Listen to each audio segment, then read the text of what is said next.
Welcome, Dano.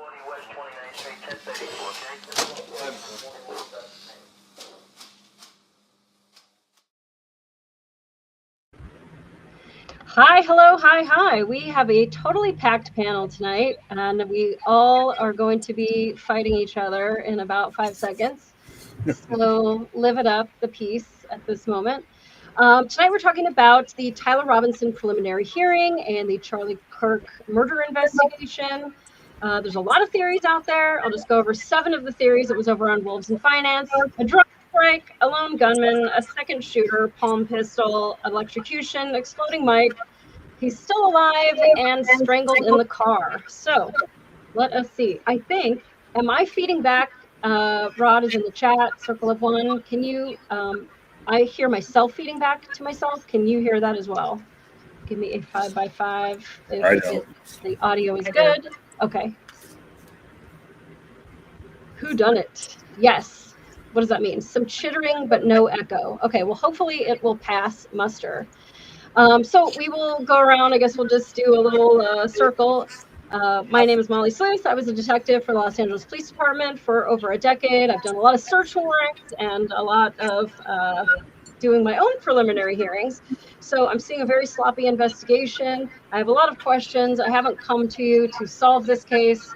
I came here to ask a lot of questions about where the case is and how it can be strengthened. Because if he did it, it's important that we know it. And if he didn't do it, it's important that we know it. And that's why I'm here. All right, Margie, give us your 1 minute, 1 second. All right. My name's Margie. I'm a police officer. I've been a cop for about 17 years. I've got a pretty big background in, evidence tech, crime scene management, FTO, defensive tactics instructor, firearms instructor, range master. I've done a lot, seen a lot. I've worked quite a few homicide cases, more than I'd like to count, but just here to try to lend my expertise. Thank you. And DJ Thermal Detonator, somebody I know from back in my goth days. This is so crazy. Give us your 1 minute, 1 second. Hi, I'm DJ Thermal Detonator. Nelson's my real name. As Molly said, I'm a goth and mostly industrial DJ for, I don't know, my God, like over 20 years. I had a brief break from it for a long time and got into 9/11 activism and was a big part of the 9/11 truth movement. But nowadays, I'm what you call a 9/11 skeptic, and I run a channel. I've made numerous films based around 9/11 and other subjects, related to like terrorism and stuff like that. So I have I'm gonna say I don't have a professional background, but I have had a very well invested, background in it. I guess has spent a lot of time, and I don't know. I guess I could say I'm a veteran. So I was in the Army for a little while, but that was when I was 19. So that's about it. Okay. Yeah. A conspiracy connoisseur. I love it. Yeah. And Rosie, give us your 1 minute, 1 second. Hi, I'm Rosie Redacted. I'm from the liberal hellscape that is Rochester, New York. And I'm probably the least qualified person here. I don't have any background in law enforcement or anything, but I was a huge fan of Charlie Kirk's, and I'm a truth seeker just like Molly. So I just want to, I don't know, I have my own theories about it, but I've been a fan of Turning Point for as long as I can remember. So, I was just immediately drawn to this case. I don't think any of us will forget where we were when we heard the news. I heard about it maybe 15 minutes afterwards, and I was in the middle of Home Depot, and I picked up my phone. I ran out I put all my stuff on a shelf and ran out to my car and, had a little meltdown. But ever since then, since the first day, I didn't believe the Fed slop narrative at all. So I'm curious to hear what you guys think. Thanks for having me on. Speaking of Fed slop, my friend Chris, who believes no Fed slop ever and comes with the most unhinged theories, which is why I love him. Chris, give us your 1 minute, 1 second. I'm Chris Leland. I was a roofer for many years, and since then I'm a PhD, or otherwise a push-here dummy. Just do any kind of menial work, and can't say I did anything noteworthy or worth mentioning, but I'm here to be, offer a more skeptical view and wake up group thinking. Yeah, a disruptor. I love that we have another blue collar worker here. I'm a painter by trade, so I'm right there with you. Oh, excellent. Well, so I don't know where we even start. I guess we just start with the Fed swap. And hey, Pammy over on YouTube. So I need to pull up. I'll do that while somebody's talking. The Pilled. I think if you guys are watching us over on Pilled, there are some subscriptions to grab. So make sure that you use any of the emojis. If you're watching us over on Rumble, I have hand curated some of the darkest and most disturbing emojis for you to use tonight. Have fun with that. But there's no bouncing boobs. We're trying to have a classy show here tonight. So there'll be plenty of bouncing boobs next week. Oh, there's bouncing boobs. Yeah, Thank you. Oh, I didn't change those. Oh, dang it. Okay. Our moderator is already roasting me in the chat. So I did an exhaustive on the text messages. To me, communication and all that part, like the humanity side of it, and is really like my element, I suppose, and just what makes sense and what doesn't. And like, I know when I was a detective, the only thing I know being handed a case is that I didn't do it, and you start from there. And so it's entirely possible that we have a lone shooter on a roof, but the stuff that they're giving us, I just don't buy. So I guess, Nelson, because you have this whole background with not believing anything, but you really believe this, like you're maybe like the most fascinating one to me right at this moment. So how do you know, like, how is Tyler Robinson the only suspect in this case in your mind? Well, I mean, I can't say I believe the Fed slop. I would say that I kind of just agree. I mean, I watched a little bit of the news afterwards. I mean, I didn't watch. I seen the reports coming in of like who they captured, you know, who they were looking for, you know, who captured him, and you know who turned him in and all that. And it's just like, you know, slam dunk. Now, not to say that, you know, there could have been other motivating factors. Somebody, you know, motivating the guy to do this. You know, somebody in the crowd. I don't know, to make me do a distraction or something like that. But you know, I think for the most part it is him. Now, not to say that I'm not an anti-conspiracy theorist. I'm not. I think there are more shooters with the JFK conspiracy. The JFK assassination. Otherwise, I believe it is a conspiracy because that is the classical term for that. And like same thing with his brother RFK. I believe there's lots of cover-ups on lots of crimes, especially when it comes to terrorism and stuff like that. So it's just with this one, it's just to me, we were just very overspoiled with how much of it happened. I mean, this is the way I like to say it. We got the Zapruder film like instantly. I mean, we got the Zapruder film before even the news came out. Through Twitter. I saw it happen. 15 minutes later, I had a coworker showing me. I saw one angle, then I saw another angle. And then just like, damn. So it just, to me, everything kind of just fell in place after that. And also with myself is, being involved in the 9/11 truth movement as I was for so long, I saw people, gravitating to these other new conspiracies, and it kind of just became like conspiracy of the month.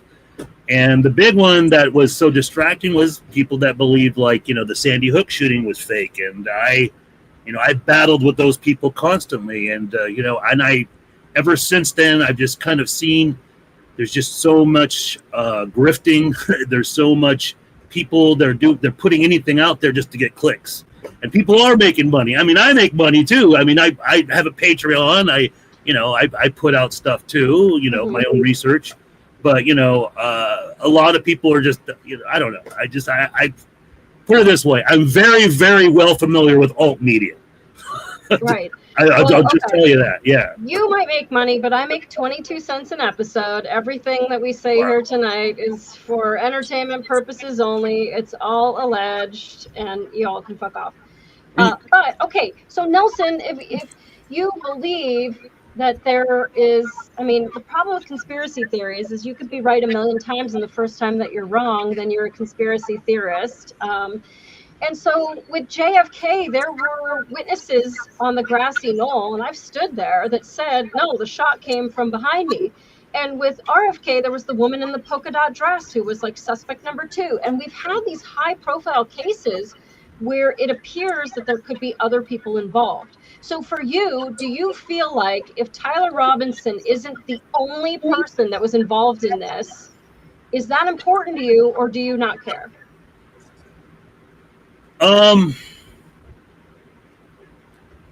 It's kind of a little bit of both, because it's like I'm not a fan of Charlie Kirk. Not to say that I think he deserved to die. He didn't, and we all have a right. We all should be freedom of speech, But I mean, yeah, it's important. I think, yeah, I mean, essentially, it's important because, yeah, people should know how things can operate. About how certain crimes like this, assassinations, can be done. Because they lots of times they do involve more than one person, sure. But I just think this guy did it. But I wouldn't even call it a lucky shot either, because he was lucky, but it wasn't. I wouldn't call it perfect. It wasn't perfect because you don't aim for the neck; you aim for the head, And he just got lucky because he hit him, right in the main, vein in the neck, and sadly that killed the guy, And it's like, like what happened in Butler. A lot of people think that was also a conspiracy too. And I mean, I've heard it, and people that were even supporters of Trump, that they even think it's a conspiracy. And I would even say that guy was more perfect because at least he was like at head level, but he only hit him in the air, So. Okay, so I want to get Margie's take though, because you're talking about gunshots, and it seems like that is Margie's wheelhouse. When it comes to a 308 and the damage that we saw, etc., what do you think based off what we've seen?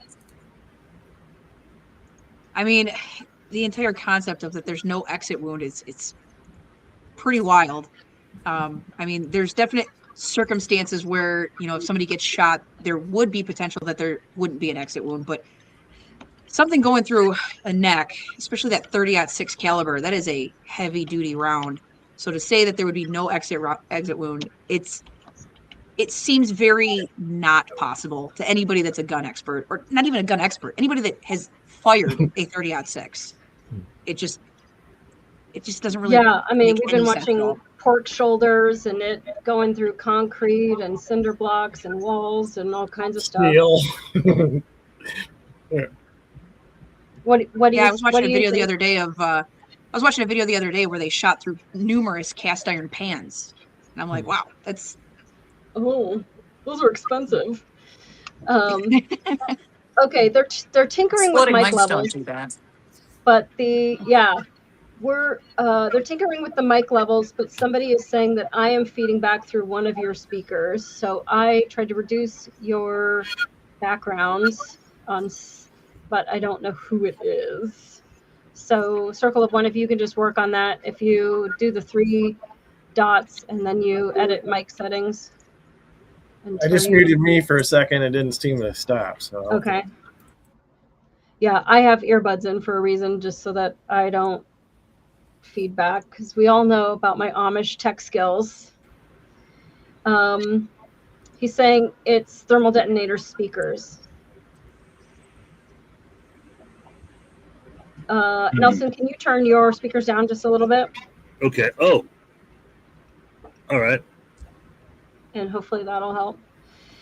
Okay. Well, with the shooting, I mean, there's a lot of people that are out doing the forensics and stuff. And so, there was one guy who said that at a 9-degree angle like that, it would have gone clear through his mouth before it would have even hit his neck, and so they were suspecting something lower.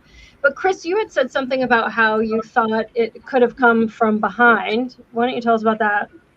Well, there was the newest theory that I heard was that somebody had claimed they believed the camera that was behind Charlie Kirk that was immediately tampered with after his assassination. They said that was the murder weapon. I don't know how credible that is. That's something, like the exploding mic and the many other various ideas that people have as to what may have killed him. I always have said it's not a rifle just because the damage that was done doesn't add up unless it was a very smaller caliber rifle, a subsonic shot, something that wasn't, because a 30-06 is going to bore a hole through him, and that's just that. It would defy everything I've seen. And so, Rosie, you're a lot more familiar with TPUSA than probably any of the rest of us. Do you know about how he had pulled down the camera, pulled the SD card out, and replaced the camera, and how his excuse was he didn't want anyone to steal the footage? But then he put the camera back. So, like, why don't you just take the camera and go? Why put the camera back? Are you aware of that? Yeah, people were coming up and stealing hats and all that, and I'm sure that they, that is a great sounding excuse, but the fact that that's not what they handed over to the FBI. They had copied it onto a computer and then gave them they kept the original footage and handed them a disc. They put it on a disc and gave that to the FBI, not the original It was copy. also shared via a Google Drive too. Yeah. Yeah, and they had played it live for Candace Owens Days later.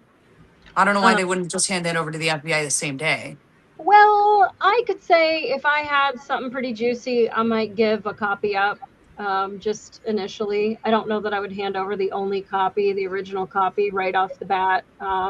It's too important. And so I can kind of see that distrust, especially if you're some kind of like, I'm the head of my security detail, and like you think that you're some kind of, higher than local PD. I could see that happening.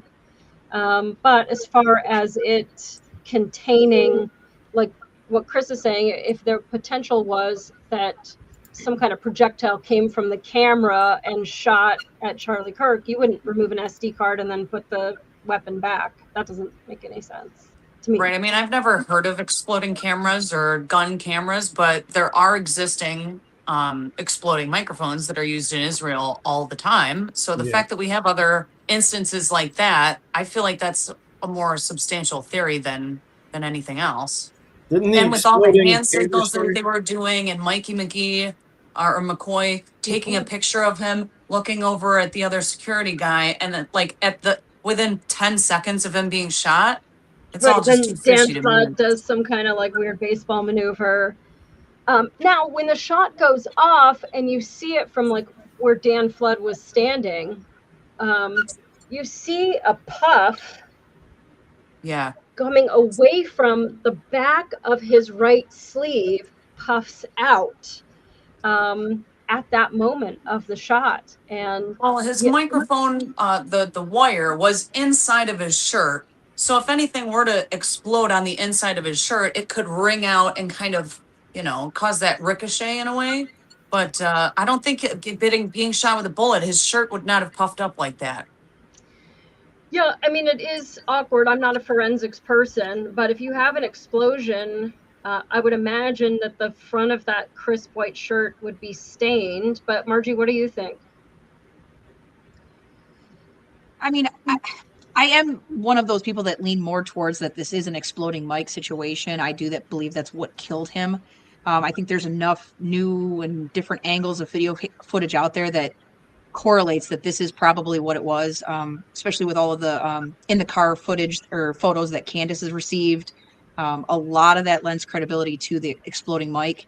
As far as would there be blood from the shirt or visible to the shirt, it just all depends. I think if it was some sort of, there's also the talk of it being an electrocution type situation. I mean, if a person gets electrocuted, there's not necessarily going to be blood. It's very possible and feasible that whatever struck him in his neck could have actually been something that fragmented off. I mean, we saw the way his necklace ricocheted off around it could have been one of his little pendants on his necklace. It could have been anything to cause that hole in his neck. And if something did ricochet off, it would explain why they offered to pave it over within 3 days. That whole area got paved over. Yeah, so let's talk about that, Margie. Like, in your experience with crime scenes, especially bloody ones, do you think that it's entirely out of this world to pave it over? It's pretty not normal, I would say that. I mean, I can tell you, I've never worked a major homicide scene to this nature. All of the homicide scenes that I've had to work would be, we pretty much can process that crime scene within 24 hours. So, we would typically open that scene up, but something to this scale, you can look at other active shooter scenes and the way that they've been locked down. For example, Sandy Hook was mentioned earlier. Look how long Sandy Hook was locked down. People couldn't get into that building for weeks. Obviously indoors versus outdoors, there's a little bit of different of, the elements and things like that. But the idea of paving over the crime scene or completely paving over what was existing, it's pretty unheard of. Then when you factor in the Mormon aspect of it and that they don't work on Sundays and how this was a rushed job on a Sunday, very out of the norm. Yeah, I mean, I have definitely had my fair share of crime scenes with a lot of blood in the road. And unfortunately, we used to just call the Los Angeles Fire Department to hose that blood into the drain. That's it. So I can see why, especially with a high profile case like this, that the thinking on the university standpoint is, we don't need a fucking shrine of people putting crosses and flowers and candles and pissing on it and having all kinds of tourist selfies and all of this stuff. Let's make it look different. And it's not necessarily an admission of being part of some conspiracy, but just we're trying to run a fucking business, and I don't need everybody taking their selfie and getting into fistfights right at this place that now becomes some kind of a shrine for, I'm on this side and you're on that side and let's meet at high noon. So I don't know that it bothers me that it was paved over. Yeah, it was quick, but you're going to do it quick because that's when all the selfies that you've seen, that when people like show up with the candles and I mean, Nelson, you've been in the city of Los Angeles where there's no shortage of hell, where they put the white bike out to signify that somebody got hit by a bike and all that stuff. So that part doesn't really bother me. Pammy says the guy who took the SD card from the back camera immediately after taking it was doing a selfie video while Charlie was being rushed to the vehicle. Yeah, was that Mikey McCoy? No, it wasn't Mikey. I think that was Farnsworth. Oh, Terrell Farnsworth. Okay. Yeah, Farnsworth got up. He was on like a little. Is he the one that he told his dad he was like covered in blood and he was like handling the whole scene and like he walked away when the shot happened? Like he never even touched Charlie. They were like gone. Okay, so when the shot happens, let's talk about this car situation. Margie, you have done, I'm sure, many search warrants or issues. When you do your briefing, because I know with LAPD, you talk to everybody that's going to be there. You call clear to make sure everybody knows that you're in the area, that you have, undercovers that are armed or whatever. You would let everybody know in this briefing, okay, if the shit hits the fan, we're going to this level 1 trauma hospital. Unless it's this situation, then we're going to this hospital. This is the route we're going to take. You're the driver. Nelson, I need you to call the hospital and let them know what we got and when we're en route. And Chris, I need you to get C-spine. I need you to do all the EMT shit. And, and then Rosie, I need you to do crowd management and get our car on the fucking road. Like, you do that every single time. Is that something that your department does? Yeah, I mean, I think that's just basic executive protection. I mean, that's such a standard thing. When you have a high value target or a high value asset, you always have, like, the route is going to be planned out. If you needed to get to the hospital in emergency, who's going to be driving, what it's all laid out. I mean, it's no different than really when SWAT does their raids or search warrants. Those same protocols are gone over of what happens when shit hits the fan. Who's driving? What route are we taking? What hospital are we going to? And everybody needs to be made aware of what hospital, how to get there.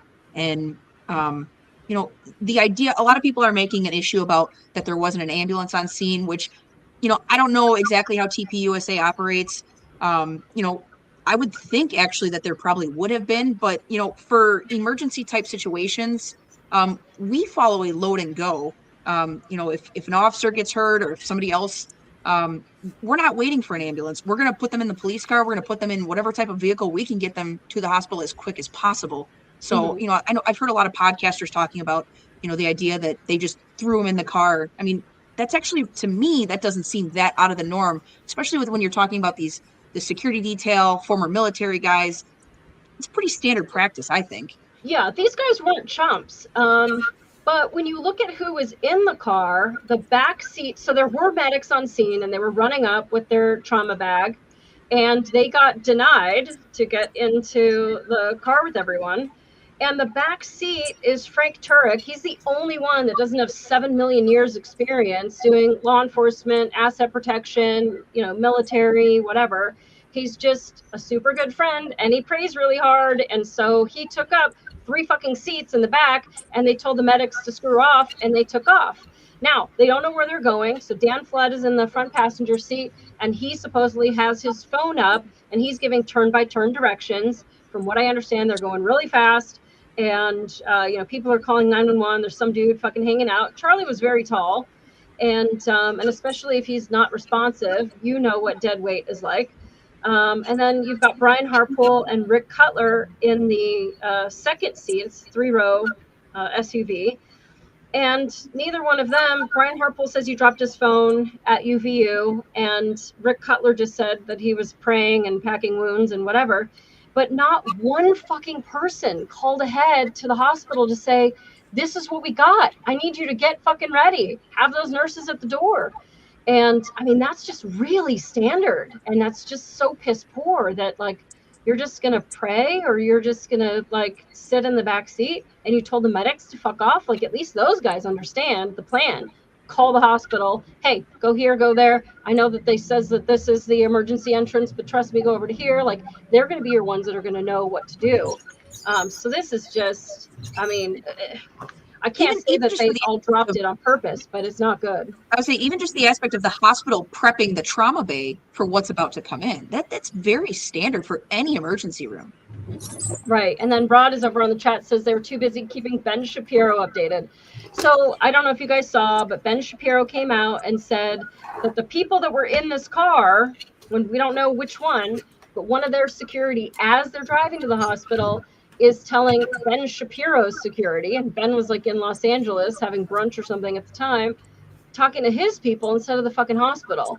I don't know that that's true. It's really gross that Ben Shapiro is trying to find some little way to worm in any which way he can and be relevant, which is kind of gross. It doesn't surprise me at all. I think Ben Shapiro's a snake. I hate and that it's no surprise that he has ties to those IDF guys because they're all from Israel. Well, he's Jewish. Come on. Right. I wasn't going to say that, but yeah. Well, Jewish doesn't necessarily mean you're IDF or Mossad, but it's 80% of the country is the IDF.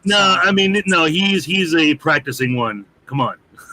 Well, his guys were all Mossad, and Pammy's reminding us over on YouTube that Charlie hated Ben, which is true, which is why also the turning point stuff, I don't know if I want to get into that, but essentially Ben was trying to buy his way into being a part of these shows and stuff, and that's just sort of distasteful. Well, he was asking Charlie Kirk to cancel Candace Owens and cancel Tucker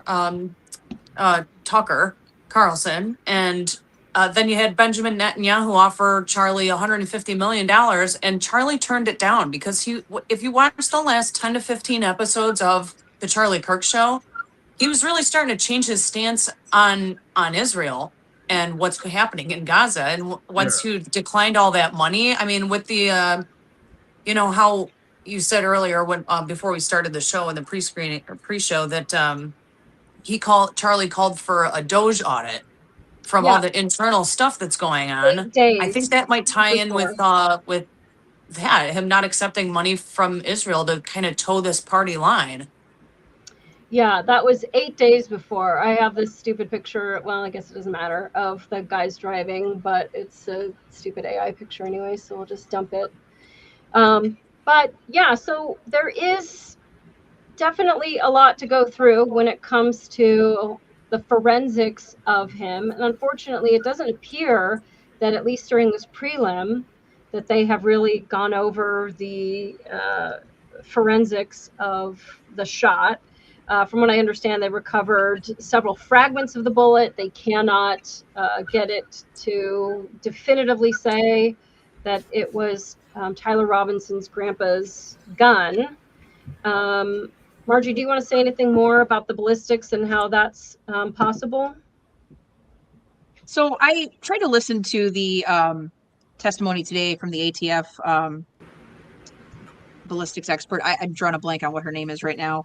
Ultimately, it was a very long testimony and very dry. And if you don't follow ballistics and if you don't follow courtroom testimony, it's quite a bore.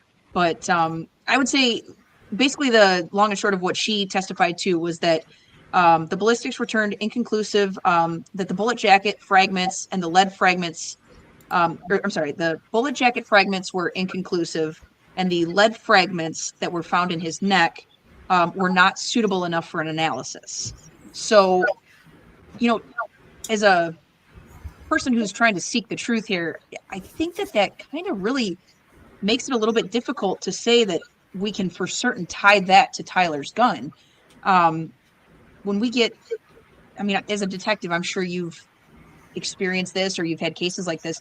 When you have things that are inconclusive or you're not able to link it to that gun, what are your thoughts on that? To me, that would say that doesn't belong to that gun or it wasn't fired through that gun.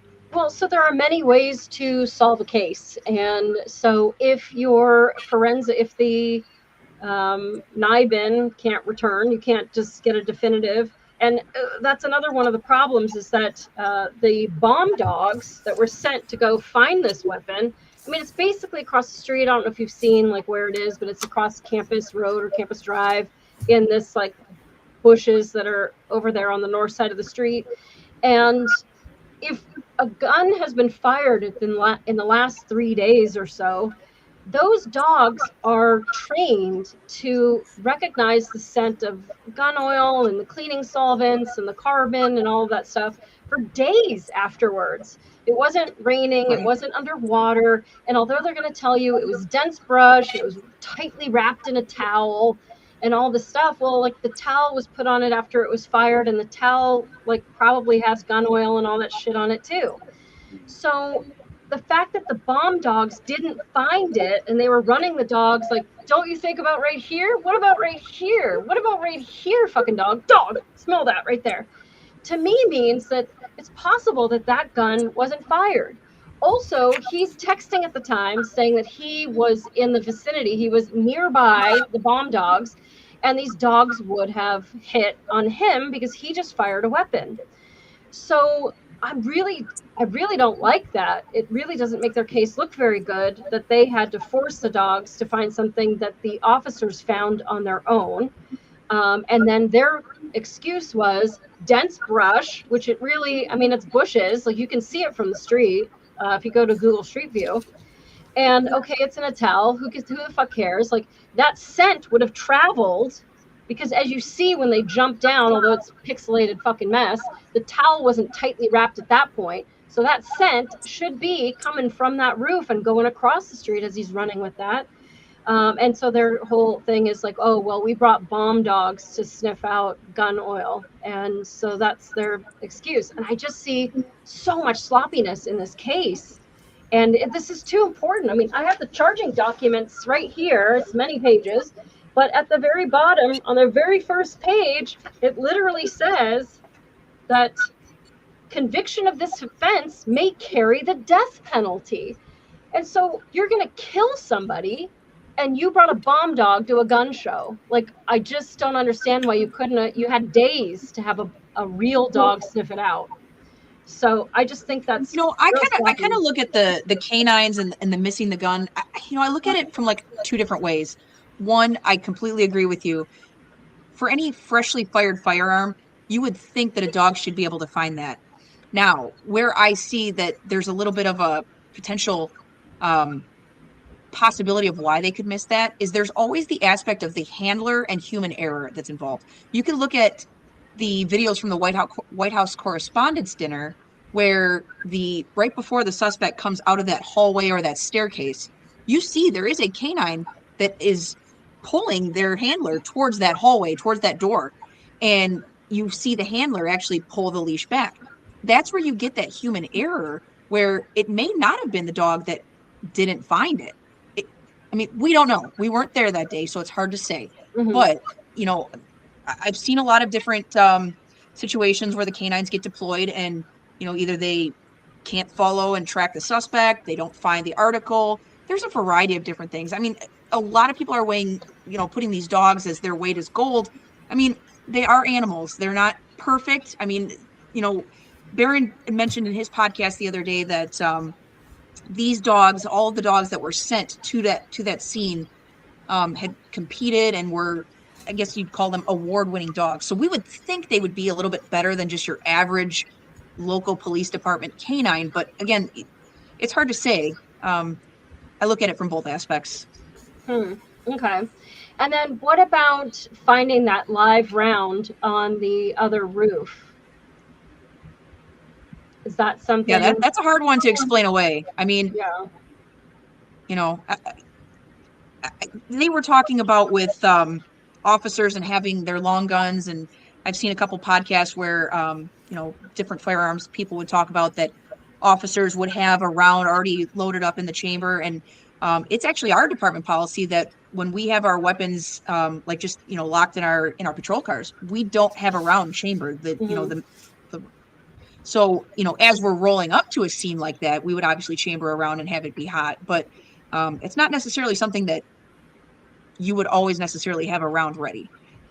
So the idea of potential officer chambering and cycling through, possible. But if you eject a live round, you're responsible for everything that gun and those rounds do. So somebody else goes, oh shit, look at this. I had a gun before, but I didn't have a round. Let me see who I can kill. You are responsible for that shooting now. So, and as officers, you're responsible for every round. So if you do get involved in an officer-involved shooting, and why does your mag only have 15 rounds when you said you fired 3 and one's missing? I mean, you have to account for that. So yeah, that is a very valid point. Yeah, that's Nelson. Does that tickle your fancy at all? That there was another bullet found on another roof, and they're just assuming it was a police officer's round, and that they don't actually know whose gun that came from? That doesn't surprise me. But wasn't there also some kind of weird marking on it or something like that, or some? So the rounds that Tyler Robinson had, he had allegedly used Lance Twiggs's Dremel to put a bunch of bullshit writing on his case. But those, as far as I know, he did not eject a round, and that firearm was found. Flung it to another roof. Yeah. No, it was one spent, and the rest were stacked in the magazine, and no unaccounted for rounds. Yeah. The other loose round wasn't a 30-06, was it? It was something else, wasn't it? No, it wasn't. It was also found. Okay. It was on the rooftop right below that is where they have it's like it's like a student military place. It's like a little cafeteria for the veterans that go to that college there. I think that's a little fishy too. I'm sorry. The building where they found that extra bullet, the 206 or whatever it was called, was found on the roof of the building where the Veterans Club was located for the college. Okay. And yeah, I mean, it would really matter if it was, old and shitty and rusty. Did it have a dimple on the back of it? Was there DNA on it?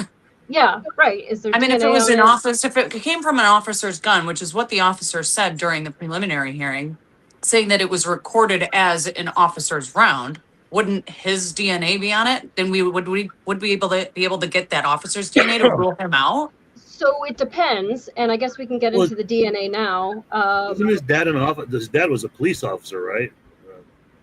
I believe something like that. But I mean, he was the one that turned him in initially, so yeah. Well, we don't know that because now the parents are saying don't believe what the media is telling you, and there's no video at the front desk. Well, yeah. showing him walking in, giving himself up.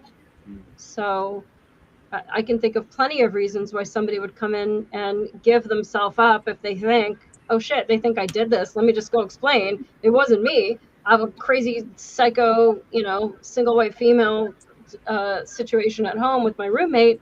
And I became apprised of my phone sending a bunch of like auto sends that I didn't write, and I don't know what's going on, but I really need to talk to somebody. I could see that happening. But we just don't know because we're not hearing from him so far, which I think is a smart thing, because let them get out everything that they have, because so far it looks pretty ugly.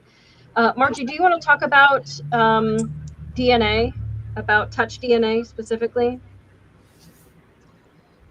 Definitely not my area of expertise, but I can tell you that.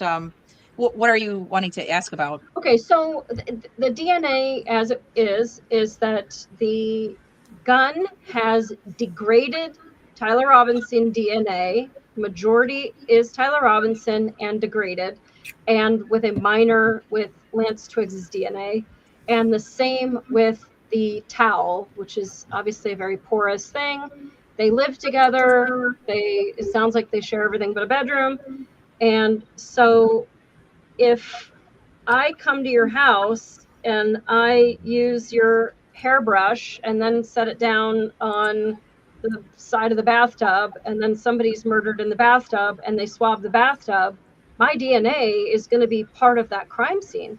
It doesn't mean that I was there the day that somebody got murdered in that bathtub. Touch DNA is really not the exact science as a fingerprint. The fingerprint means that finger was there. But with touch DNA, it is entirely possible. I'm not saying that Lance Twiggs did it, but I'm just sort of being a devil's advocate here. If Lance Twiggs had more involvement than we know, it is entirely possible that Lance Twiggs could have dumped that firearm in the bushes.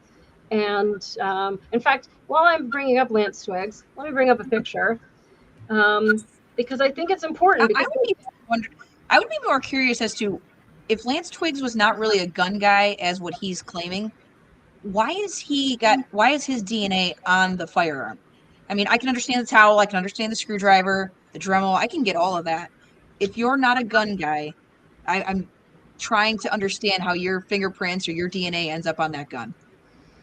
Here's just a palate cleanser. That Bigfoot in 1967 was a better video than Tyler Robinson last year. So, and it's always like that too. It's always like that. That's pretty good. I've never seen that before. That's pretty funny. Yeah, that's dumb. And I guess while we're talking about Lance, then I'll add this one. We believe every word Lance Twiggs is such a truthful human being. Believe Lance. Okay, so let's take a look at Lance. Here is a picture of, I'll let you take a peek. Lance is going to be the two images on the left. Those are recently taken photographs. Tyler Robinson, our arrestee, is going to be the two photographs on the right. Now, the two center photographs is a picture of one or the suspect that's crawling around, walking around UVU campus. And we got this video. This would be like the straight-legged video that we have seen. If you go through and you watch the straight-legged video, it starts off that he is limping and his right leg is very stiff. And then as he comes around a corner, then it changes. His right leg bends and his left leg is stiff. And then the very first step coming off of a set of stairs, that right leg again bends and it is not stiff. So the theory is that he brought a gun inside of his pant leg, and who knows? But allegedly, this guy in the center is connected to this situation with this backpack. They think that he had a gun in there. And I guess what I really just want to show, especially looking at those two top photographs left and right, that these two dudes looked a lot alike. And I think it would be very sloppy business to not rule him out through a data dump. Just as another one, these photographs, so you have Lance Twiggs on the bottom left, and on the bottom right. Now that arrow is pointing to a pair of, I'd call medium gray Chucks, which is what this suspect is wearing here. Now the bottom right looks like it's an older photo. He looks a little bit more baby-faced. And I mean, they sell a lot of Chucks, but so it doesn't bother Well, me they that did those live together too, so those could be right. Robinson's Yeah, shoes of still. course. I mean, it is weird. I know a ton of gay guys that date people that look exactly like them, and I just think it's odd. But so anyway, the Chucks don't mean when they talked to Tyler Robinson. This part was what was super concerning to me is when they were talking to Tyler, they asked him, "Hey, check out these videos. What do you think? Is that the dude? Is that Tyler Robinson?" And he says that he cannot say with 100% certainty based off of the the footage being kind of shitty. He said he recognized the hat and that he liked to wear jeans. I'm like, wow, what guy doesn't like wearing hats and jeans? Right, America, shit. Yeah, I mean, I think he thermal actually said detonator. he's like, You're I've wearing never a hat seen right him now. wear You that might as hat. well have been the killer. Yeah. No, well, I don't even wear jeans. Oh. I wear cargos. You're ruled out then. Yeah. All right, Chris, I bet you have jeans on. You look Oh, like the dude. kind of guy that's wearing jeans right now. I see that smirk. Where were you on the day of September 10th?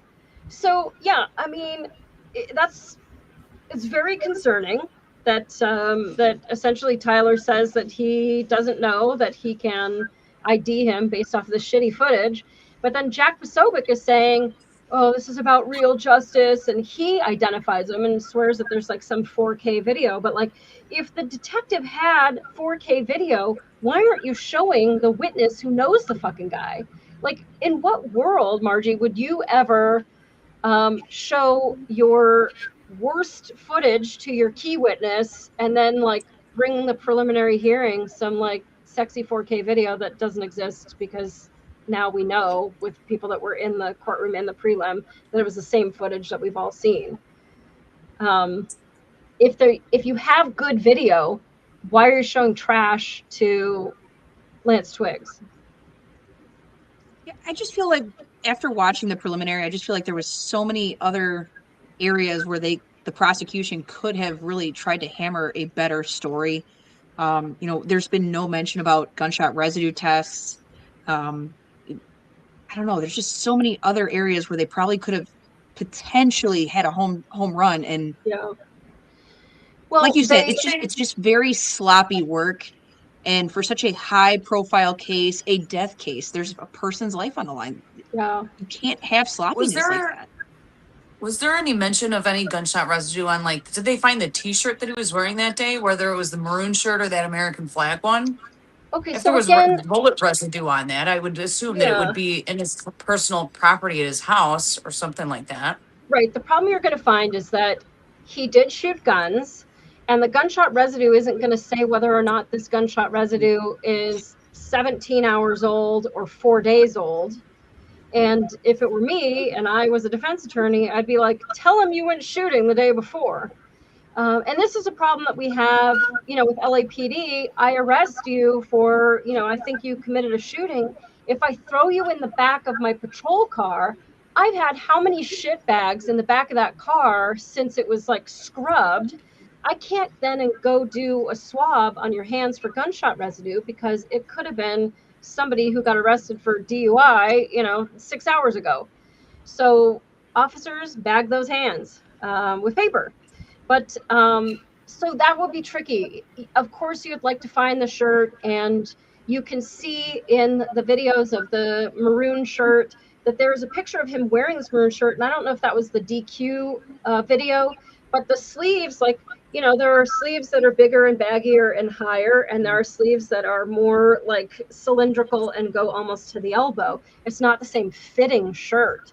It is a burgundy shirt, but you have to know that that is Tyler Robinson, and the shirt doesn't fit him. Wolves in Finance did a pretty good breakdown that you can see clearly that it's two different shirts. And there wouldn't be a reason to pack another burgundy shirt that fits a little bit different. You would pack a hot pink tank top or a green sweater if you're trying to change your costume to avoid detection.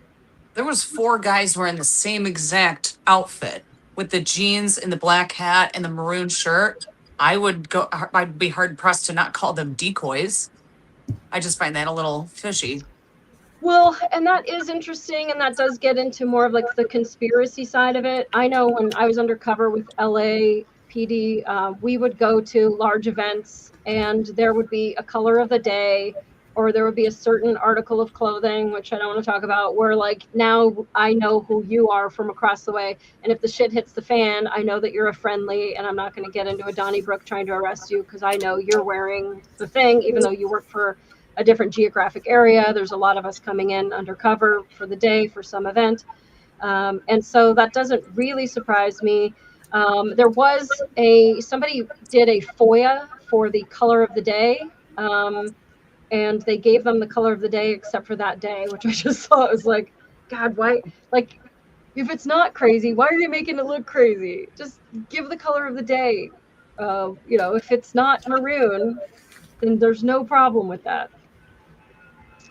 But, well, I guess, Chris, what do you think about the forensic evidence? Does that change anything for you that there was DNA found, or do you think that it was just possibly a shooter showed up but didn't get a chance? Or what are you thinking? Well, I'm going to go with what I believed at the very start, and I base my judgment kind of knee-jerk off the first video that I saw, which was only about 16 seconds long, and it was very bizarre. It was like right when the shooting happened, I went to my typical source where I look for videos that are raw and uncut, and before the media's had a chance to do overlays and voiceovers and everything, I just want to see whatever raw got put out there. And the first video was it was a long distance view of Charlie straight forward, but the camera kind of panned to the left and then panned to the right and then focused on Charlie. And about maybe 2 seconds after, zooming down on Charlie, the shot went off. The camera immediately backed off the shot and then proceeded to go and pan the crowd again, as if it was there to witness the reaction to what just happened and not record the event itself. I don't know why you wouldn't stay on the action after the shot happened and why you would back off and then move around. But that is very typical of what you see. And like the questions you have already raised. Why is it that we always get these really bad, long distance, grainy videos that really don't show you anything? And you have to, you're left to draw a conclusion from what you're seeing. It's it's not definitive. You can't tell for certain what that you're seeing. And it's always like that. And I thought that was really weird because if there's a shoplifting event or something like that, and say a Walmart, you could watch a police video and you have high fidelity, high resolution camera of a dash cam, surveillance cam, body cam. It's all very clear. And when it comes to these big events like this, it's always this really piss poor, long distance 480i resolution, grainy shots, and why is it always this bad? Why can't we ever get a clear, the guy that supposedly went after Trump at the press meeting? He just runs through all those people, and the camera's all blurry as hell. And it's why is it, why is the camera at 7-Eleven way sharper than the one that's supposedly for security for the president? And it just always seems ridiculous to me. That to me is one of the telltale signs, and that's why I believe that maybe he isn't dead. Maybe he is in witness protection because there was a threat on his life due to his position changes, and this makes some people that are very powerful angry. And if he indeed received a death threat, they could have put him in. One of the best ways to make sure nobody's coming after you is for them to believe you're already dead. So that would be what would the point of that be, though? To protect his life. Why? If somebody who is like a state level power has the authority and that kind of reach that can get rid of people if they want to that they don't like, that would be like the level you would have to go to protect your life. You would have to. But why keep him alive though? What good is he if he has to be in hiding? Maybe he's well connected. His family's important. He has pull or something like that. I couldn't tell you why that might be. But I think the why is the biggest tell that that's not the case, only because, Chris, if I put you in my basement never to be seen again. You are absolutely ineffectual when it comes to making calls for me, because now you call Margie to try to like shake down some money, and now Marjorie's going to shake me down because it's like, oh, he's not fucking dead? Well, your shit just backfired on you, motherfucker. Also, he would never be able to go to a dentist or have any kind of medical emergency or eat any of the same like food or ever see his family again. So he would never do this willingly. There's always going to be an escape risk. It costs Yes. a lot of money. I mean, if nobody's looking for you, they're not going to find you. I mean, if they believe you're dead, they'll just say, hey, this guy is a doppelganger. He Yeah, looks a but lot then you have like to this, live it but he's out. not. But the person has to live it out. And it's actually called pseudocide when you fake your own death. Yeah. Yeah. But there's so many people that have to be in on this pseudo Yeah, side. exactly. It And has he to could be- have just said, honey, I'm going for a hike, be back later, and not pulled this whole Houdini trapdoor Well, bullshit. I guess the lone gunman nut shooter thing, I don't buy for a second. Nothing about that passes the test. You have to believe in a long string of coincidences. You have to be a coincidence theorist in order to believe the story that they've put out for you. You know, he puts together a 30-06 that, you know, was just a part. All right, ask anybody that goes to a gun range, what is that first shot going to be like? You're not going to be on target. You're going to have to make an adjustment after you've reassembled that gun. Every time you disassemble it and put it back together, you're going to have to sight it. It's not going to be dead on, especially a cold bore shot, one shot. That's all he took. Baloney. Well, we don't know that he put it back together because they're showing us the straight leg bullshit, and they're telling us somehow he climbed onto the roof.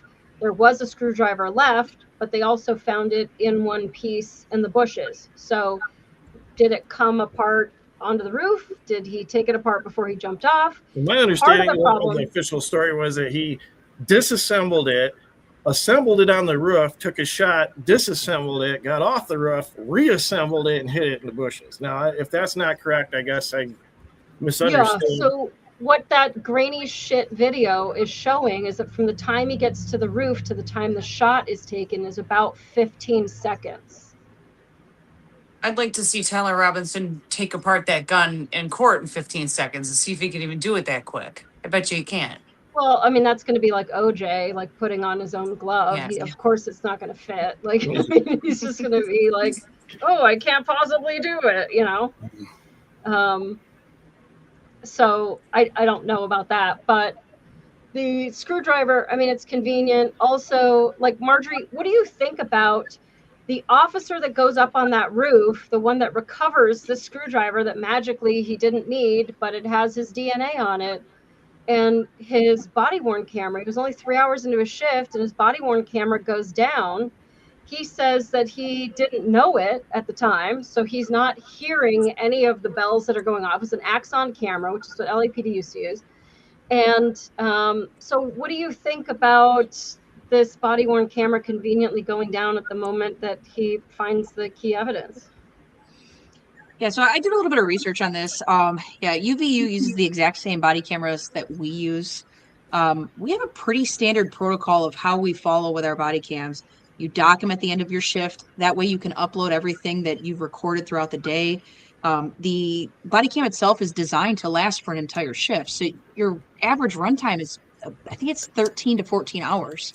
A normal shift is 12 hours. And even if you're recording intermittently or even pretty consistently, I mean, it lasts. I know that with the body camera that we use, the Axon 4s, it has a safety feature, not a safety feature, like a design where once it gets down to 10%, your body cam will start to vibrate. So for him to say that he didn't know that it was dying, I mean, I guess there's you're in the thick of it and maybe you're just not thinking. I don't know. It's hard to say because you're not there and you've never experienced something like that. But it's pretty not common for an officer not to know their body camera dies. And we also have it's part of our policy that if your body camera dies, you get on the radio and you acknowledge, just let dispatch know, hey, my body camera died. Right. And then you wouldn't go to another call or do fuck all anything again until that was cleared up and you got another one. Now your doc. It is safe to assume though that he potentially didn't go to another call. He's obviously still handling whatever happened on scene. He's dealing with Right, all yeah. this. So he may not have had that chance to dock it, but I mean, But 3 hours Seems ago, like it when would be he pulled appropriate. it from the dock, it should have been green and not yellow and not red. Because every once in a while, you can not seat it into the dock properly and it won't be charging. But then it's not going to be green at the beginning of your shift when you go to yank it and put it on. So I don't know. What I would like to see is that body worn camera. I mean, there's several ways to turn it on, but typically only one way to turn it off, and that is directly at the source. And you would typically see a hand or hear a rustling if the officer had turned his shit off himself. They design them specifically so that if you're, bump into something, it's not going to turn itself off. I just want to see that body worn video and what happens. And also, if it wasn't the battery, then it's possible how does he know that it died at that moment he was on the roof? If he was then on the roof for another hour and then he went to go debrief elsewhere and do this, that, and the other, he wouldn't know until he was done, unless he had heard the vibrating and then you knew it was going to die. So I'm not really a fan of that testimony, I gotta say. I think it's also important to add for that testimony. Officer Bagley was the officer that was up on the roof. He had responded from behind Charlie Kirk. He was over, I believe he was up on the rooftop. You can see like an aerial view of him behind Charlie's tent. And he kind of beelines it across to the Losi building to go check that roof. His testimony even says that while he was going up the stairs, he encounters a civilian civilian person with a gun and a badge. And because he was by himself, he used that officer to help him go up on the roof and clear the roof. What are your thoughts for an officer responding to an active shooter where you think potentially that is where the shooter was perched? We're just going to go up there with a stranger with a gun? Yeah, so I've been sworn for LAPD, and usually your backup is somewhere. But I will say I did have a case where the FBI put handcuffs, these crazy medieval weird ass handcuffs, on my suspect while we're all fighting, and they handcuffed him in the front. It was a whole fucking mess, and I was like, dude, what are these handcuffs? So I have had other agencies help me, and those guys were in suits. And that's the whole story. But I've also been involved in shit off duty where you have that, how much do I involve myself in this, thing right now, especially like LAPD, you don't carry your badge around. Somebody robs you and you have a badge on you, like they're going to shoot you in the head. Then I was part of Grand Rapids Police Department. Not a fan, Margie. We could talk about that offline. But very different. You're in a car by yourself and backup could be quite far away, and you might need more help from private security to come help you with stuff. So I don't know, but I'm not going to badge you, but I also would be a little bit suspicious of like, who are you? Well, I mean, what if you're just a citizen with a CCW or something? I need some backup. You look military, let's fucking go. Like, I don't know what his thought was, but he never did identify that guy. But there should be video. And I mean, I guess as the officer, whoever this other person was with that gun and badge, I would think it would be pretty important for that person to identify themselves so they can be involved in part of this investigation. But it sounds as if this person just completely remained anonymous. One thing that I do want to add in the chat, one of my bosses is actually on here, and he is our Axon. He is our Axon Pro for our department, and he mentioned on here that the audit trail of the body cam would show everything it did that day. I know that when you dock your camera, it actually will show the GPS route of like even where you walked or where you've driven for that day. So these body cams are really, really like high technology. So for him to say that he had no idea that it went down or that the battery died, it's a really crappy excuse. I don't know. I'm trying to stay PG, but it's just pretty shitty. Like I don't see a lot of cops thinking that's going to be accurate. It is, but also, I mean, I don't know what your budget is like, but I know with LAPD, we would get broken shit all the time. And so it wouldn't be totally out of this world to drive off in a car and the transmission falls out before you're even out of the lot. Like, I mean, stuff does happen. And especially with all the new like defunding stuff, this is kind of what you get, guys. Like, our shit doesn't work. So I would definitely want to see an audit trail of the body cam and find out, did the body cam record that it was manually turned off? And then somebody needs to talk to that guy. And then I feel like, at least in terms of evidentiary, evidence-wise, can you really even believe that he recovered that screwdriver? Although, how would he know? How would he have a screwdriver that has DNA that belongs to these two, Lance and Tyler? So it is also important to add in there that he also testified that he recovered a holster on the main, I don't know what they call it, the quad, or basically where the ground level was. I don't think they recovered it. I think he saw it, and then he was like, my target is up there, and I think it was left there. He found a holster. Yeah, okay. So, again, and a shooting where we don't know necessarily where the gunman's at. I mean, yes, there could be people carrying off duty. There could be people just with CCWs. But even on a college campus, I don't know what Utah law is. I know in Michigan, even with a CCW, you're not supposed to be able to carry on campus. So anybody that's going to be, again, it all depends what Utah law is, but you wouldn't be carrying a firearm on campus. Yes, you definitely want to always follow the law, especially if you're going to a place that prohibited possessors should always disarm themselves, and nobody should have guns except for bad guys. You should not ever take it into your own hands to go, fuck that, I don't want to die. So things do happen, and I have seen, people go into Applebee's and bring guns or whatever. We lost Nelson. And so we'll just, I would like to see more about that body-worn camera. So we'll see. But speaking of officers, there was a alleged traffic stop that I would like to run by you. And this is in Spanish Fork, Utah. So it's south of the campus, going more towards where Tyler lived in St. George. But it's 20-something minutes, 23 minutes away from the campus. And now this is going to take in the text messages. I already did a full thing on the text messages, so I don't want to reiterate any of that. But whatever you guys saw in the text messages, we could talk about. But essentially 23 minutes south of, and this is 12:30 at night or in the morning. So 00:30 hours. And he's only 23 minutes from the scene. Now that could make sense because, okay, detonator's back. I was trying to comment on the comment section. I was trying to log in, and then it took me off. Oh, okay. All right. Well, you're good. You're back. So he supposedly, this officer Goforth from Spanish Fork PD pulls over a Dodge Challenger with a kid in it that he says looked like Tyler Robinson. And he pulls the kid over because he was like actively watching a YouTube, and he pulls the kid over and yells at him and goes like, bro, that's not safe. And the kid says, hey, well, I just, I am almost out of gas, and I was just trying to like find a gas station or something like that. So he doesn't run the plate. And now I don't know what Spanish Fork PD does. Like, I know what big cities do. And like, you better fucking let that operator know where you are before you get shot at or some shit happens.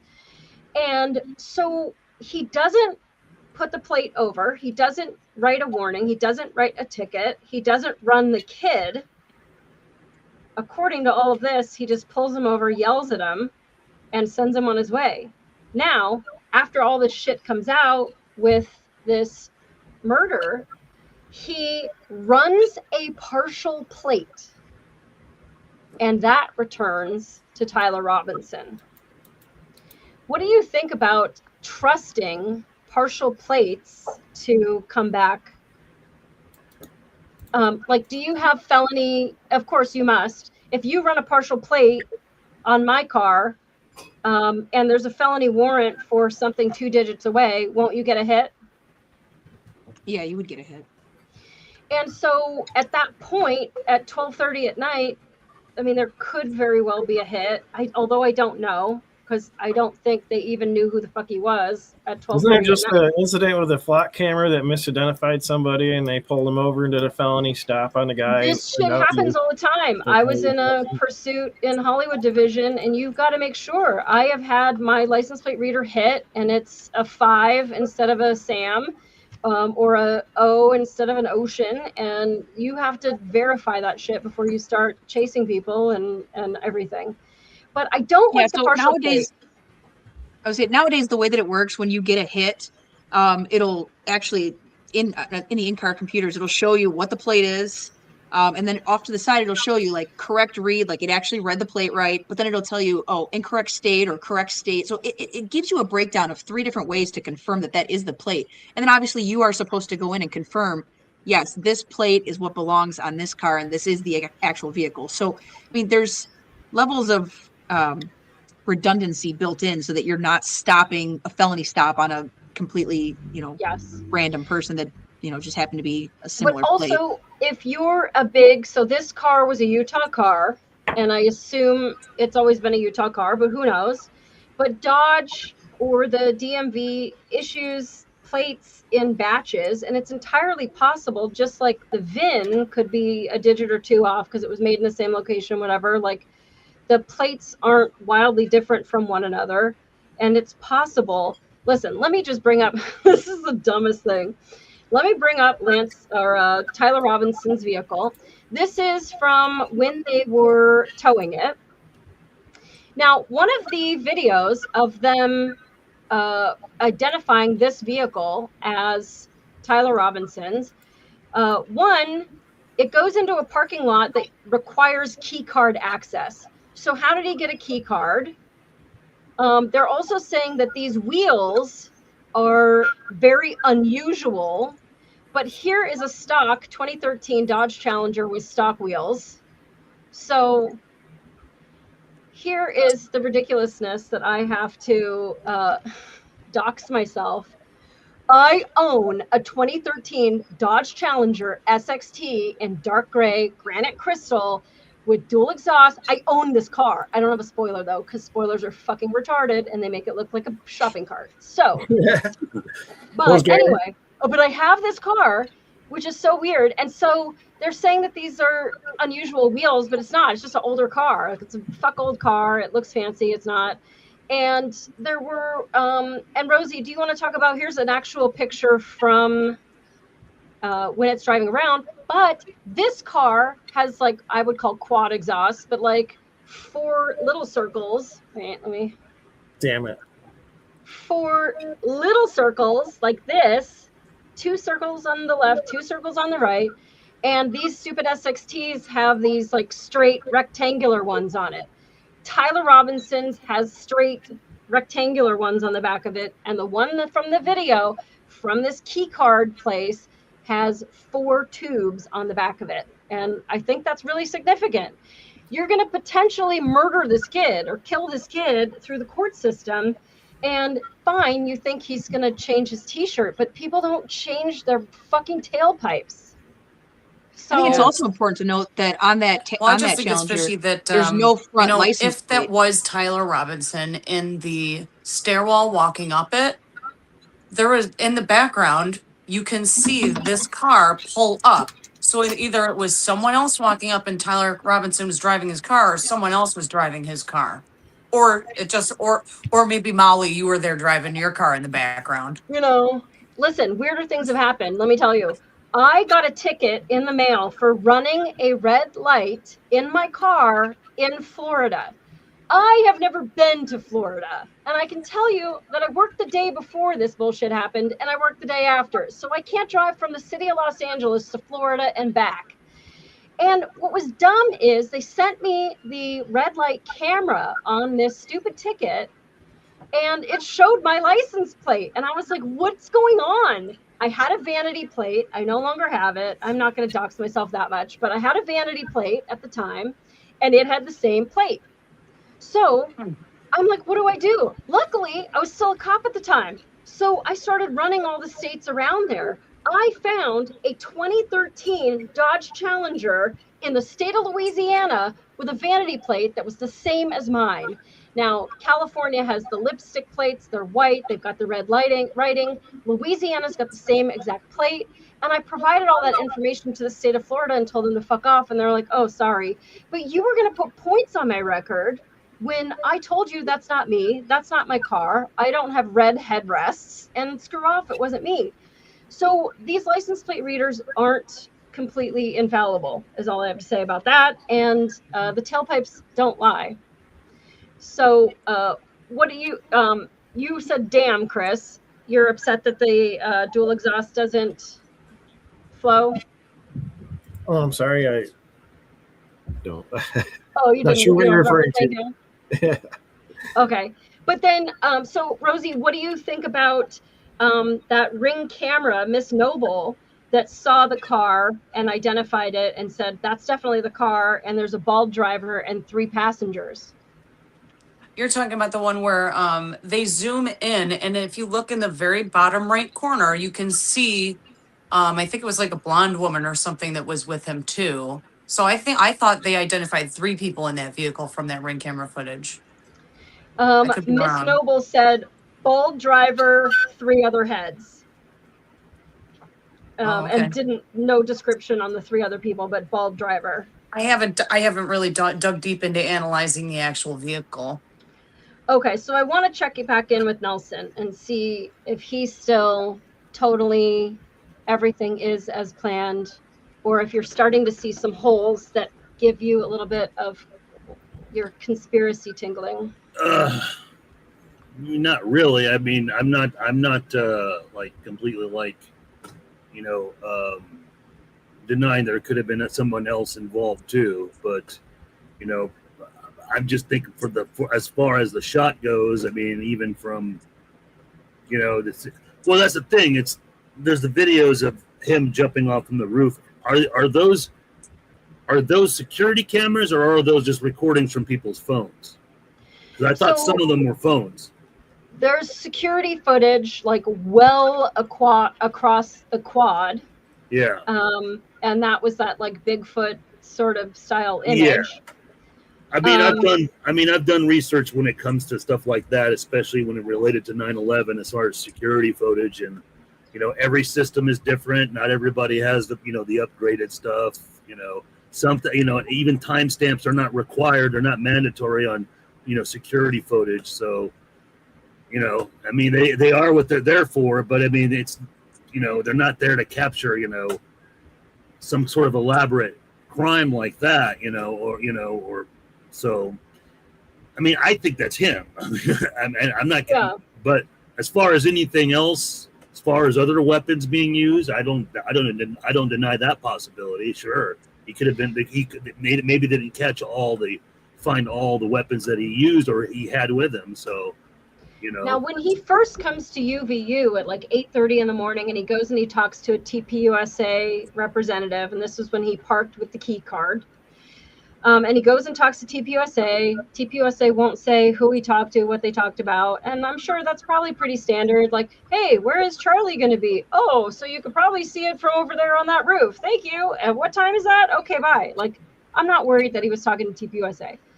But when they were showing him walking with the hand railing bar and where the hand railing has to be, how many inches up is this standard, they're saying that guy, just based off of the measurements, should be like 6'1" to 6'3", and he was only like 5'10". Now, I wish I had a better picture, but he did look a lot like Lance Twiggs. And I don't know, Nelson, if you were aware that like a week, 2 weeks, whatever, before this shooting occurred, that there was like a whole shitstorm on the internet of furries just magically saying like, watch September 10th, something exciting is going to happen. And be a shame if somebody took Charlie Kirk out. Did you hear about all of those premonitions? No, I maybe or vaguely, I don't know. I mean, yeah, I heard something about something like that, but I don't know if it's just rumor stuff or what, I mean, I don't know. I mean, a lot of people do pass a lot of BS online too. So yeah, for sure. But if something bad, if somebody's saying something bad's going to happen September 10th, well, I'm not going to be shocked by that. It's the day before 9/11. People are always paranoid when 9/11 comes up on the anniversary. Right. So, I don't know. I mean, all I know is like 2 weeks before, ironically, I mean, he was in like he was actually on tour, a speaking tour. This is all a part of a speaking tour. He was actually in my hometown area of Tulare, California. He had just been there, that was odd to me. I mean, but yeah, he was just there. He was alive, and then suddenly he's dead. Right there on people's phones. Yeah. Speaking of 9/11, that guy that they initially arrested, that George Zinn, yeah, I know. older I saw about gentleman, that. there was a rumor that he was in New York City during 9/11 too. Yeah, So that's yeah, I two heard about major that. events that he was Boston there bombing for. too, I And think. why would you say, "Oh, I did it. Kill me, kill me"? Like Well, he was I a just don't nutbag, see though. why. Yeah, I'm Yeah, sure. He But came out yeah, and there was said that he other was paid instances, to say yeah. the that. fact that he was in there at 9/11, that's two pretty substantial events to witness both of those things Yeah. happening. But then I was- also, like, his background as far as what he is, it is. I mean, yeah, it is odd. Really I would- odd.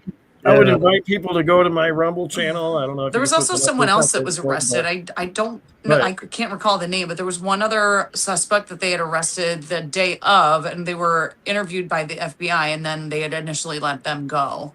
Yeah, I don't know if anybody knows anything about that. I know. All I know is about that Zen guy. That's about it.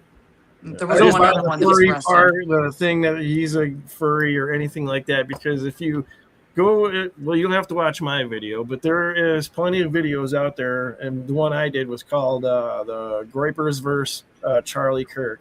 The Groypers. Oh, good God! I've had to deal with those assholes. Yeah. Okay. So yeah, I'm having a hard time Yeah, hearing just- Margie and Chris. I'm going to log out and log back in, see if that works. his position though, he didn't really have, and he wasn't like anti-gay or anti-anything like that I'm aware of. And maybe he changed his position, but certainly Charlie Kirk, you couldn't count him as somebody that was like anti. I wouldn't see why they would have a particular reason to attack and kill him, because there's certainly people out there that are a lot more, agitating and True. attacking their stuff. He didn't really have that position. He had a gay black man on stage with him during the Culture Wars, the one video that I shared. Yeah, but they were talking about. But the moment he got shot, he was talking about something about transgenderism or something with homosexuality. I forgot. There was and that's what's funny is that, like, yeah, it's funny if, like, obviously, I think Tyler did it, but for you guys, if he did it, that triggered him like mentally, to like, if he was bi or gay, kind of seems like he was when you look at. I wouldn't say it counted out completely, but I feel that is weak. A weak argument or weak thing to put out there to say, oh, the trans community killed him and took him out because he was anti-gay or trans, because as far as I know, Charlie didn't really espouse those kind of values. Yeah, he did. He was just Christian, but he conservative. wasn't he anti did. them, though. He wasn't. Oh yeah, he was. Okay. Yeah. Yeah, I mean, I'll have to take your word for it. I didn't see that in him, but although No. I would be honest to tell you that I didn't watch a whole lot of Charlie Kirk, so if you say I didn't watch everything. Right. I mean, I didn't watch everything about him, but I've seen clips, and I've seen read parts, quotes of his.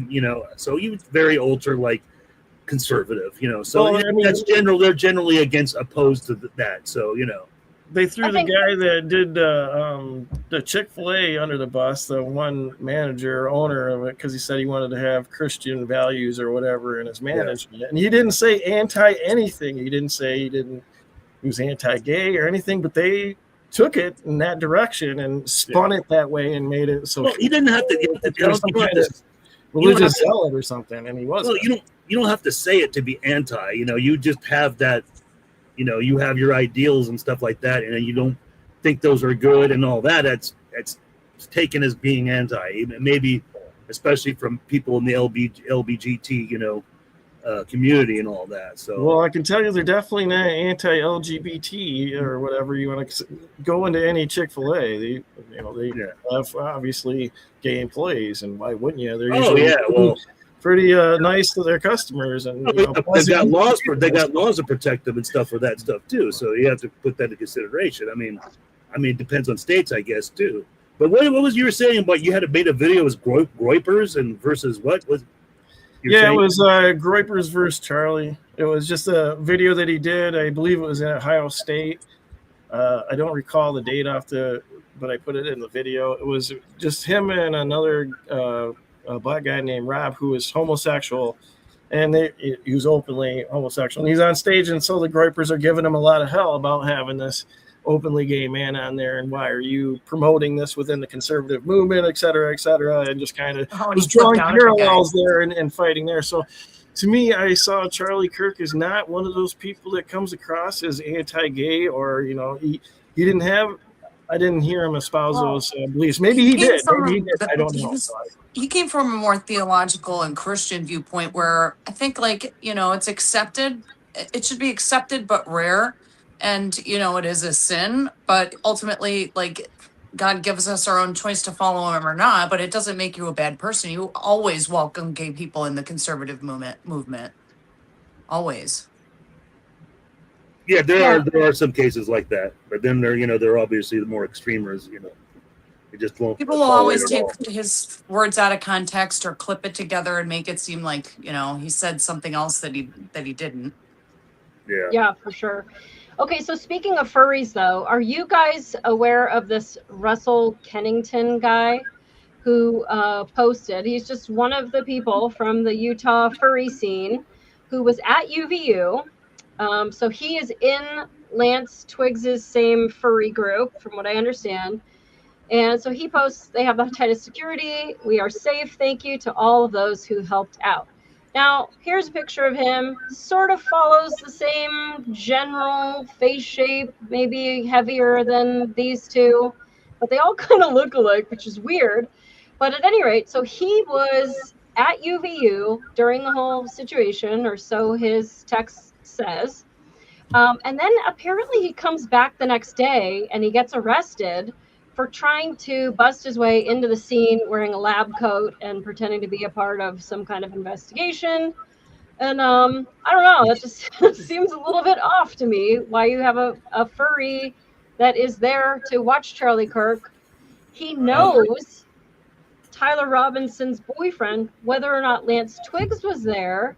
I mean, then you have to believe that that Lance Twiggs wasn't there at all, even though the images of one of these people in one of these outfits in the center looks more like Lance Twiggs, I would say, than Tyler Robinson. I think it looks more like Tyler. I mean, skin tone and everything. Well, you can't tell skin tone for shit on a surveillance video, but they're both white guys. It is also important to note that some of the original police dispatch audio recordings that they have, the initial suspect description came out as a white male with shoulder-length hair. And so that's interesting, Margie. I didn't know that. Did you guys see the interview with a kid who isn't really sure what his name is, and then he comes up with the name Wesley, who gets interviewed on UVU campus? I got a screenshot of it.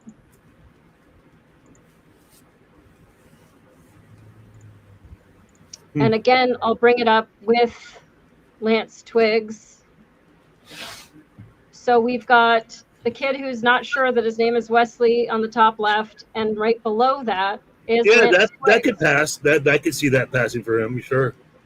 And so if Lance Twiggs, and this is, I think, what Margie and I are most like, this information already exists. If you did the data dumps on both phones, then you know whether his physical device was hitting off of a location there at the moment. And so if he's got the shoes and he's being interviewed and he says, my name's Wesley, and that if that is him, then I mean, that is something I think that is very compelling evidence that it's not a lone shooter theory. And so I think that I well proved that the text messages are from outer space on my show on Wednesday. And if they are, if the devices are pinging off the same tower and nobody's really like hiding out in a car while the other one is like in bed, I think that's really concerning. I'm not entirely certain. I do think that Tyler Robinson had something to do with it, Nelson. It's not like I think like this kid just got plucked out of the clear blue sky. But what if the 5 of us are like, hey, Nelson, hey, let's go out, let's go have some fun. Hey, could you just drop me by the ATM real quick? And then Margie and I get out and we throw on ski masks and we run into the bank and we come out and we're like, drive. And you're like, fuckers, what are you even doing? This shit happens all the time. Am I right, Margie? Like where you get roped into crimes or somebody comes and hides out at your house or, hey, could you hold my bag for me or whatever. This kind of stuff happens all the time where you're not really a willing participant in something that you had no idea had been pre-planned. Yeah. We know, in fact, I should have gotten those pictures, but Rosie had sent me some pictures. Lance Twiggs was a little bit of a weirdo. He was like a total electronics nerd and, you know, he had some unhinged art and like a ton of electronics that he was fucking with. And even Tyler Robinson was going through electrical school. So the two of them are just like, you know, they're kind of guys that like to see how things work. They're far more technologically advanced than I am. And so with these text messages, it's entirely possible that they could have set up some kind of a relay to auto send, and that neither one of them even had their phone with them while they both went to this campus. And then Tyler Robinson gets kind of caught holding the bag because it's his car that he let Lance drive that day or whatever. And he innocently goes to the police station and goes like, I don't know what to do, but it wasn't me, but I don't want to say who it was because I love Tyler so much. And we see these kind of cases when it comes to domestics that people will go to prison for the rest of their life if it means that their loved one doesn't. So I just don't buy the text messages in the format that they are, the lack of the timestamps, 0 emojis. I want to know from those data dumps. They did Cellbrite dumps on them. I want to know from Tower Records if they, why are you laughing about the Cellbrite dumps? I wonder to myself, how sloppy and bad does it have to be before people go, okay, we're 7 too many coincidences into this to believe any part of this bullshit. But that's the It's problem. got to be. To me, that's why I just have a hard time believing, you know, we're talking about Tyler Robinson and this other kid and furries and all this other shit. And I'm not even sure if I'm not even sure if it matters. I don't think that's what I saw that day. I think I saw what looked like a live action kind of play that took place in front of all of us and a spectacle to make us believe something happened for various reasons. There's a multitude of reasons and many different motivations for this. Drive a wedge between people, get everybody distracted and running off in 100 different directions. The texts are bad. The gun doesn't match. You know, people saw this guy and, you know, so we're pulled in 1,000 different directions on this one little thing. But you can't answer the one glaring issue, and that is why. There's no reason for it. There's no reason to keep him alive. Sure. If I am the kidnapper, he is worthless because you have just killed his life. He can never contact anyone ever again. Oh, sure. I'm in trouble. Sure, he could. Yeah, I mean, look, I'm not that I'm saying I like Erica Kirk, but I mean, she's like one hell of a great actress. You know, if she's living a life like that in Charlie's, no, with kids and all and that, come on. No, it's just a little too bizarre for me. Is all I'm saying. Too many. We have to stretch in too many different directions. Well, you got to also have make it work, and so that's why I'm saying. But you also have a previous example. Obvious, true, close thing that would be true. But you got to have a proven previous example that things like that can occur, where there's, you know, a person commits pseudocide like that. I mean, where has there been a case? I mean, I know of instances of people doing pseudocide, but it's for insurance reasons and stuff like that. They go and collect money, you know. That's Agatha happened. Christie. Agatha Yeah. Christie just didn't want to be a part of humanity anymore. She wanted a little vacay, and I think celebrities like Elvis, Oh, no. Michael Jackson, David Bowie. just A lot think of that- people who say, Jim "Hey, I Morrison, don't right. want to be a part of the I think it would be a anymore." really hard sell. Like if you kind of saw the person that Charlie Kirk was and how much of a family man he is, maybe we could leave Erica behind. But I just don't see him leaving behind those two kids. I Right. don't know. I Yeah. just don't Hell see that. no. Yeah, I mean, he was very much a He family doesn't have to man. go. He doesn't have to give up his children or anything because, how often are you around him? He could have full contact secretly with and never even break contact with his family. The children might be with him right now. We don't even know. So. But you do because because Erica Kirk still wants to be in the spotlight. And That's although Charlie Kirk never said anything to the effect that if anything happens to me, darling, I want the kids to be orphans and I want you to go be a boss babe at work all week. That didn't happen. But so then you've got to imagine that these kids aren't going to just go into hiding and she's going to go get a job as a waitress someplace. These kids are going to be in the spotlight. And so they're going to be followed. There's going to have pictures being taken of them at the fucking grocery store and stuff. He could never again contact them or he puts their life in jeopardy. And that's not who he was. No, it's not. No. Well, I don't see a single personally, piece of evidence that proves that he would be alive. I think it's I super would say speculative. the lack of blood is a pretty big indicator. You get hit in a spot like that, in a visceral spot, it's gonna. I saw blood. You're gonna lose a lot I of saw blood. quite a It's bit gonna of be blood. everywhere. I mean, Saw plenty of it. I mean, enough. if you ever tracked a deer, there's But a okay, lot but of, and it goes for hundreds of yards, even. So it could be. I've been involved with slaughtering farm animals and stuff. I've done it. I grew up on a farm, dude. So I mean, yeah, I've seen blood. So a bullet going into a body can kill that body by several means. It can cut off the brain, and that doesn't require a lot of blood. In fact, you've had people that have been shot in the eye and it ricochets around and turns you into mush, and you don't have giant pools of blood. You can stop the heart, which this bullet was magical, and it went in and somehow ricocheted down to the heart, whatever. Charlie was And then Superman. there is exsanguination, which is you lost so much blood, it doesn't matter that everything else still works. And I think what they're saying with this case is that the bullet ricocheted down and hit the heart. Am I right on that, Margie? I have not heard that it hit his heart. I know that they were talking initially that there was damage to his C2 vertebrae, which is what would have severed the spinal cord and supply to the brain. I hadn't heard anything about his heart.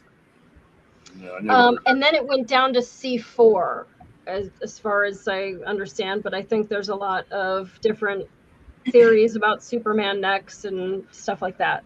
And then if you had the shape charge, then the brunt of the damage is in through the chest cavity, and then what you're seeing is just one exit wound instead of an entry wound, which theoretically could also be true. Obviously, anything can happen, but I would anticipate that the shock wave that hit his shirt would have originated from the strike and moved outward across his shirt, not up through his shirt as the shock wave did.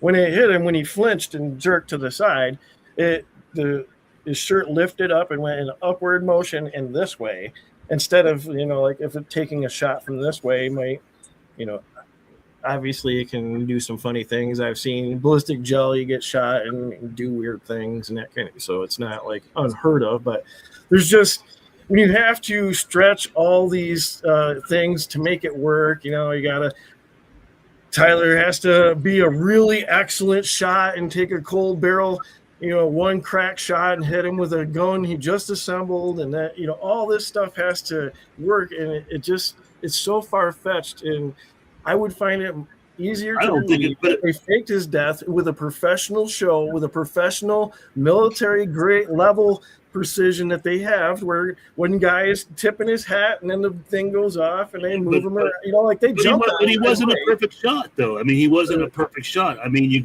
when you assassinate, kill someone, you're aiming for in between the eyes or in the forehead. You're not aiming for the neck. Right, but he's still within a group this big at 100 and some odd yards without taking elevation or studying any. I know. Well, no, his whole family. His whole family.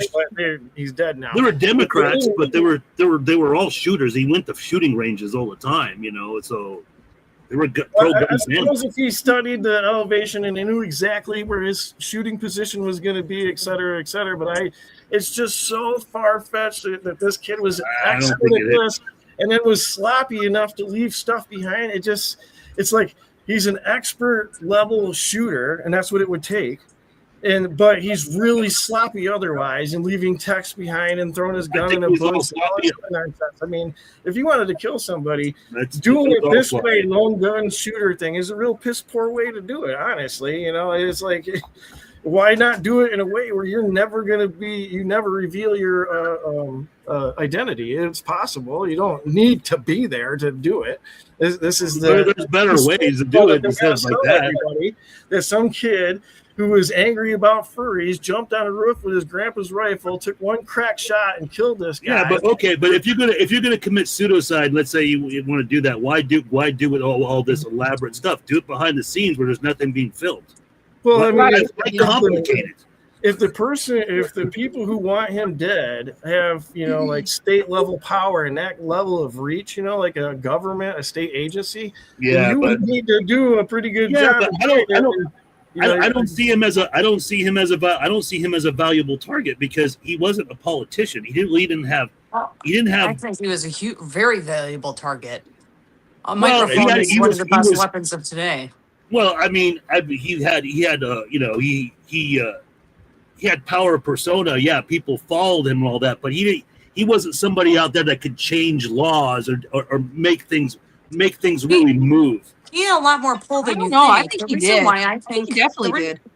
Yeah, the reason why I think an intelligence agency had to have been involved is because, like I said, his changing views on Israel, but he was really against the war in Iran, which after Charlie Kirk was gone, that's exactly what happened is we went to war with Iran. He stopped the war in Iran last year. He walked into Trump's office and said, hey, you don't want to go to war, or you don't want to start this. We're going to go into it's going to be Iran or Iraq 2.0. We don't need a 20-year war. Well, I mean, look, Tucker Carlson has that much influence too, and he's been saying the same thing, and Trump's still going out and going to war in Iran. I don't think Tucker Carlson has that much influence. Yeah, he does. He's with all the chapters that were started in all of these colleges and high schools, he was going after the next generation of voters. That's huge. Yeah, Tucker is big with established conservatives, but Charlie was open to speaking to everyone and was changing hearts and minds, and especially on liberal campuses. Yeah, I know, but he was targeting what I consider like low-hanging fruit, really. I'm sorry, but it changed the election. I mean, if you just look at people who already voted come and vote, and we could get into all of that nonsense, but if it wasn't going to be a red wave unless you had new voters come out, and so he was targeting the youth. Historically, but even if so, I mean, like even if he had lived now, it would have made no difference of what Trump is doing now. And if you're looking at the whole thing politically, with MAGA is pretty much dead right now. Half the people who were MAGA are not MAGA anymore. They're so pissed off. I wonder where you're getting that statistic, because that ain't true. I think that I see it. I think a lot of that came in light of Charlie Kirk. I think people really started to get suspicious of the MAGA movement after that, and then immediately going into war. Well, but that's what I'm saying. I'm saying regardless, there still would have done the same thing. Trump would have still, Israel would have done what they're doing, and I'll agree with you on that. And that's it. Hasn't changed you don't need Charlie Kirk. You don't need that. It's not going to change. That's all I'm saying. It was, I think Charlie had a lot more influence than what you maybe realized. I'm not denying the influence. I'm saying as a target for assassination, you know, you go after politicians, you go after people who own, you know, businesses, own corporations and stuff. I mean, like look at the dude that shot that Luigi guy. You know, he shot somebody with, you know, that's like a real assassination. Now, obviously, he may be getting off. I don't know how, but you know. I think that maybe you might not have recognized like what poll Charlie actually had, because I think Charlie would have been probably one of it. Maybe not the president, but he would have definitely at least run. He would have been a contender for a presidential candidate. But I don't think he would have won. I mean, I come on, South Park made fun of him, you know. Yeah, but that's when you know you make it. That's when you know you make it. As far as that, true. Yeah. Hate this statement if you want to, but I think his death and the spectacle of that was probably overshadowed his actual, like, how, you know, relevant he was before his death. I think as long as he stays out of the Simpsons and everything that about his death is what elevated him to the status now. Because I knew a lot of people who really didn't know much about Charlie Kirk who were very upset about it because they took it as sort of a personal attack. You're attacking my camp. You're attacking freedom of speech. You're attacking, you know, my set of values and that kind of thing. And much in you know, like, what was that guy's name? George Floyd. I mean, what a scumbag. How did he become this figure that was so important that people were rioting in Europe over his death? I don't know either. I don't get it. I mean, I don't like the way he was killed either, but he wasn't like a saint, you know. It's like, yeah, I agree. I mean, but but and then the thing about that, I mean, it's a whole other subject. Well, I mean, the whole other thing is, and then to go out and, you know, and riot, like when they're told to be in lockdown. That was the biggest, you know, hypocrisy of all. So yeah, that's annoyed me even more. So Pammy over on YouTube says Charlie was being groomed to be the next president of the United States. He was becoming extremely powerful in a different way. He really did connect people. I went to the People's Convention in Detroit in 2024 with my best friend. I was a default Democrat. I was a goth girl. Nelson, you knew me back then. Well, yeah, that's typical. Yeah, and my best friend, a male black, a convicted felon, and we were there just like cheering everybody on. There was all kinds of people there that weren't regular, like default Republican, Alex P. Keaton conservatives that were at this. I mean, look, I mean, I'll tell you, I mean, I tell this to people, and people know this on my Patreon. I mean, I voted for Trump, but I never was like what you'd call MAGA. But, you know, I voted for him because of foreign policy. I mean, he did decent during the first term. At least really didn't start any wars. And now, and it's like everybody I know that voted for him, like everybody's just completely pissed off. They're just completely abandoned, and they're so disappointed. I mean, a lot of them. I mean, like myself, I don't even want to vote anymore.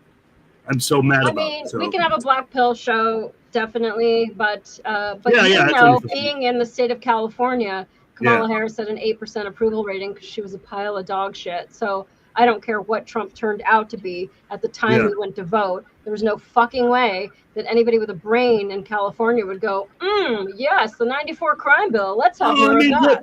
I mean, one of my cousins, I mean, she's always been a hardcore Democrat. She voted for Obama. She at one time even, you know, gave money to Bernie Sanders. But in the last election, she's like, compared to Kamala, she's like, you know, I'm worried about, you know, my health, you know, insurance and everything else in my job. She ended up voting for Trump. There's a lot of people that did that, you know, so I get it. I do want to mention Candace Owens, because she's been at the forefront of a lot of this investigation, I would say. And I just wondered what everybody thinks about Candace Owens and her part in this investigation. Because I think grief does something crazy to all of us, and she's just kind of gone off the deep end. She might not be wrong on everything, but she's there's also, you know, people might be feeding her wrong information just to go and confuse people, because this is what they want us to do. They want the internet to do what the internet does and just divide ourselves amongst each other, because it weakens us. So I don't think she's right on everything, but I think she's kind of wacky. I think she at least probably is smart enough, though, to vet whatever source, whatever information she's getting, she's probably at least vetting that information to make sure that it is factual before putting it out. I know her and Baron Coleman, they work pretty close together. And a lot of times, anytime they give some sort of incorrect information, they will make sure to go back and to correct that information when they spoke wrong or had something incorrect. A lot of people I think personally, Candace is really trying to find out who killed Charlie Kirk, how and why. And I think that the media is doing its biggest push against her. And it's the same thing like we had mentioned with the George Floyd and the riots. That was all media driven. That's why you got such a big push on George Floyd and people going out in the streets and rioting. The same way the media is pushed that narrative, they're pushing this Candace is crazy narrative. Personally, Candace is doing detective work that these detectives should be doing that I don't think we're doing. That's the scary part for me. I mean, I just think about when I was going to prelims, like, your job as a detective is to hit this case really hard. You want that suspect to take a plea so that you don't have to put the family through it, and you don't have to worry that you're going to have a witness that doesn't end up making it to testify, or that they take away the glove or the whatever. Like, things happen, and just because you get this to trial doesn't mean that you're going to have a good outcome. And there's a huge risk with the evidence being taken away, and that's why interview and interrogation was my thing. If I can get a confession, less than 1% of cases with a confession ever even go to a jury trial, and I owe my victim to not have to sit there and through tears pointing at some asshole who ruined their whole life and saying that's him. And so the fact that these detectives, whatever, the prosecuting attorneys, aren't demanding solid evidence. You already did the data dumps. These phones have already been memorialized. Why are we showing a photo of a phone screen that could be AI? It could be a screenshot. It might not be a contemporaneous image. These could be text messages that they were joking about in a furry chat room 3 years ago. Did these phones make these texts at that time, and were they at the location that they said they were? Because first of all, they read like absolute chaos. And so I encourage you to go through all the text messages with me that I uploaded on Wednesday. But why are we showing shitty evidence? And why aren't we showing how you know that this is Tyler Robinson? And why isn't his defense going, can we just see the back of that car again? And can we see the tow images of the back of Lance or Tyler Robinson's car? Interesting. I would like to put those both in the record. Thank you. And now I understand that it should be innocent until proven guilty. And unfortunately, in this case, I feel like we have guilty until proven innocent. But this case is really going to start unraveling just based off what I've seen in this preliminary hearing. Understanding a prelim doesn't rise to the level of probable cause that you have to get a conviction later on. But even Lance Twiggs's own pre-recorded testimony, because of course he's got some kind of immunity deal, which is concerning. But he burned the confession note after he took a picture of it. Like, that doesn't even make any sense. And like, well, actually, according to his deposition, he said that he set it back down on the keyboard and never saw it nor touched it again. So it's not that he is claiming that he burned it. We're not even sure how that letter got burned. His testimony in that deposition stated he set it back, he took a picture of it, set it back down on the keyboard, and left it in that room. So Twiggs didn't burn it. Well, then I just wonder how many other roommates, like who else has standing in there, who else could have had access to it. And then that brings to mind, you have this other dude that got arrested in a lab coat that's part of the furry posse. Is it possible you have some other furry that has a key to this fucking flop house that put the note under there, that started all these like auto sends? Like, this is really concerning. This is a kid's life on the line. And if he did it, we need to know, and we need evidence of that. This is so sloppy. And for Tyler to just go, yeah, that's probably him. He wears jeans, right?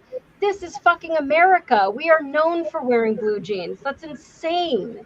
Like, Chucks? I think if you removed the high value of what this case is, like, take the fact that it's Charlie Kirk aside, if you had just a standard, I say that is least offensively as possible, a just traditional homicide, and you presented that evidence at the preliminary, even know that this would be. I don't think it would go through. I think they would send Yeah. it back and say, "You got to do They a better would send job." it back. Yeah, and especially like because the DNA doesn't mean that Tyler Robinson was there.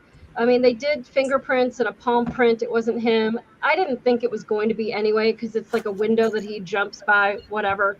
But the evidence doesn't mean that he was there. Do the data dump. You already did the dump on the phone. Do warrants for cell service to find out where these things were pinging. Were they on the phone with each other? Were there any messages that were erased?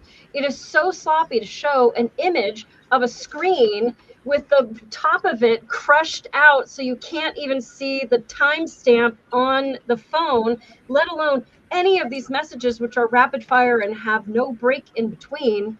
And then for him to say that, he's not 100% sure if that's him based off the video when he has I would like immunity. to think that in 2026, that's just not how we do police work. I mean, I'm not sure how other agencies operate, but I've worked for university police before, and even as a small university, or I don't know how big UVU is comparative to where I've worked, but it's so hard to fathom that this is how policing in 2026 would be after all of the scrutiny that we've faced, the defund the police, everything. It just seems like this is so sloppy Right. that general and we grow public up with would look at this and forensic say, we have files. to do a better job. Right. Yeah. We grow up with forensic files. We have a standard. And so, it's like when people are saying like, well, they shouldn't have paved it over because there could be, DNA or there could be something there. Like, if you have any idea how much DNA is everywhere we go, from cigarettes and chewing gum and somebody throwing up and spilling their drink and all of that stuff, like, it doesn't mean that we were all complicit in murder. Well, I'll say a sure sign of a operation like this is destruction of evidence, and there's no independent investigation allowed. Nobody's allowed to independently go in there and examine anything. They just get rid of the evidence and say, well, you got to take our word for it. That's usually a sign of some fuckery going on there. I don't know to what level that would lend itself to, but I promise you it isn't an innocent thing that a company that no longer exists is the ones that came in there in a flash and redid that thing and then vanished into thin air. Well, the Discord chat, allegedly, Tyler Robinson got into the Discord chat. Now, if you look at the timestamps of it, this could potentially be 2 hours after he was taken into custody. That seems concerning. But apparently he texted, my doppelganger is trying to get me in trouble. And then it kind of goes back to this, is it Wesley? Is it him? Like, they do look a lot alike. And one of them was a furry that I would think would take it more personally. Also, reading the text messages, it really appears that Tyler was a lot more in love with Lance, and Lance was a lot colder in this relationship. There wasn't any, are you okay? Pick up the phone. Where are you? I'm coming to get you. So I don't know. I don't understand why Lance got the immunity. I really would like that explained to us for sure. And also his pre-recorded testimony that said, hey, so have you guys ever talked about Charlie Kirk? And he says, no. Wait, hold on. Where did I put that? So he came home. What happened? Like, did he confess to you? And well, he was just walking around. He didn't go into detail. And so I just let him get like busy with stuff and get distracted. Like, he murdered someone and you're like not even gonna like take a break from your video game to talk to him? That just seems really crazy to me. And then he does ask him if you guys had talked about politics, and he says he talks about him about Charlie Kirk, and he gives 2 qualifiers. And qualifiers in lie detection, it's always a bad idea when you have a qualifier. Babe, did you cheat on me? Of course I didn't cheat on you last night. Like, you really shouldn't have had that last part on there. Like, have you ever cheated on me? I mean, last night I went to the gym. Like, have you ever cheated on me? Like, but last night, like, so Charlie Kirk, they ask him about Charlie Kirk. He says, I personally have never heard him talk about Charlie Kirk before specifically. And like, you would think you live with your boyfriend, you'd think you'd know who he hates. I mean, you guys spend a lot of time online and talking to a bunch of fuckers on Discord and everything, but like you personally have never heard about him talk about it specifically. Okay, so then he asked about the gender identity. No, not really. Like, you're a fucking furry. You're a dude walking around with long hair that thinks he's a fox and a chick at the same time, or whatever the hell you've got going on, and you've never talked about it. It just doesn't really make sense. And then he says, like, oh, well, he'll talk about like Trump's policies, but not really politics. Like, what do you guys do? Would be my follow-up question. Then what do you talk about? What do you like? What is he like? What does he talk about? Oh, we don't talk about anything. Okay, well, you guys have lived together for 6 months, 5 years, whatever. Like, what do you do? What do you talk about? What is he like? Who does he hate? Why do you think he hates Charlie Kirk? Like, you don't just go and kill somebody. So was he like always mentally ill? Has he threatened to kill other people?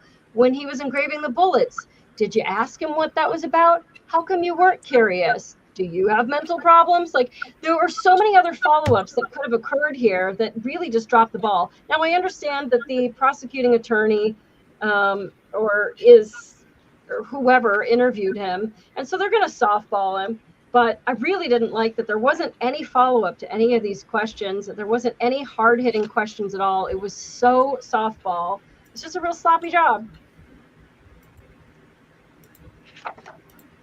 Not a fan.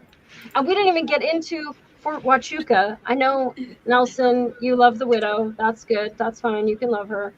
But Who? like, Widow. Nelson, you said that, you know, she's a widow and we should leave her alone. Oh, Erica Kirk. What did you call her? Sorry, I didn't hear that. The widow. Oh. The widow.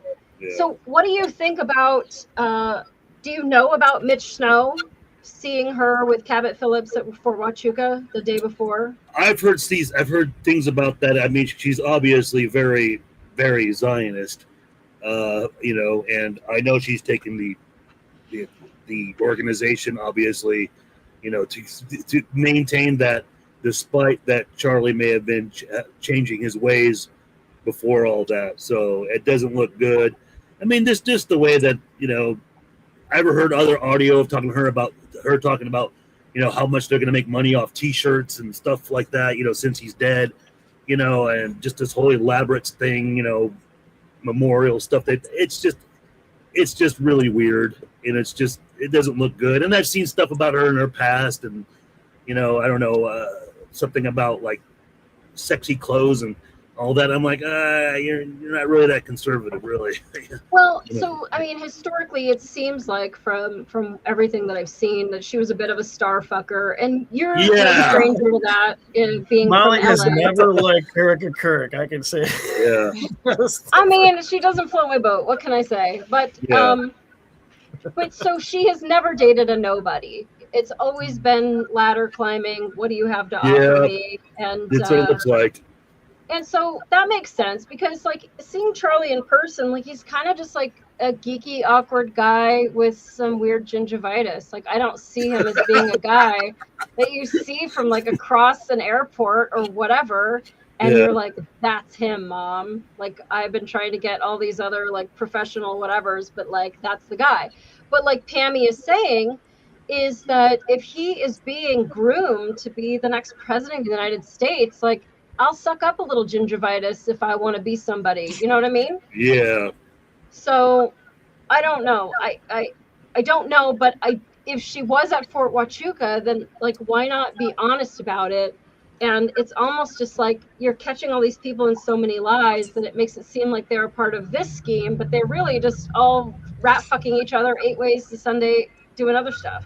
Yeah. Now, she had said that she didn't date, and I don't really care. Like, whatever. I could tell you that I didn't date either, and then you could show me on a picture of me with some guy, whatever. But she goes with Cabot Phillips, who I guess is like some ex-boyfriend or potentially an ex-fiance, according to some lady's Instagram that was like a photographer for couples. Now, could this photographer have, like, I don't have any photographs. You guys are hot. Can you just pretend? Like, I know you guys just barely know each other, but can you just pretend so that I can, like, get more of my, you know, photos out there, whatever, and fill out more of my, I can't think of the word, but portfolio. But like I would like to think that if I'm Charlie Kirk and I have this like wholesome Jesus loving wife, that she's not going to a military base with her ex-boyfriend behind my back, and like if there's a reasonable explanation for it, then we don't need this fake alibi photo of somebody else's kids to prove that, see, here I am, just like at home. Yeah, I didn't know it was an ex-boyfriend, so that is very fishy. Yeah, that is weird. Yeah, And not just an ex-boyfriend, though, Nelson. He was being groomed through TPUSA to be like a new superstar at TPUSA and to potentially be taking Charlie's seat. And they had done like a basketball game together. And I don't remember which one won, but like there was a little bit of a look at this Cabot Phillips guy. He's going to be like the new, podcaster at TPUSA.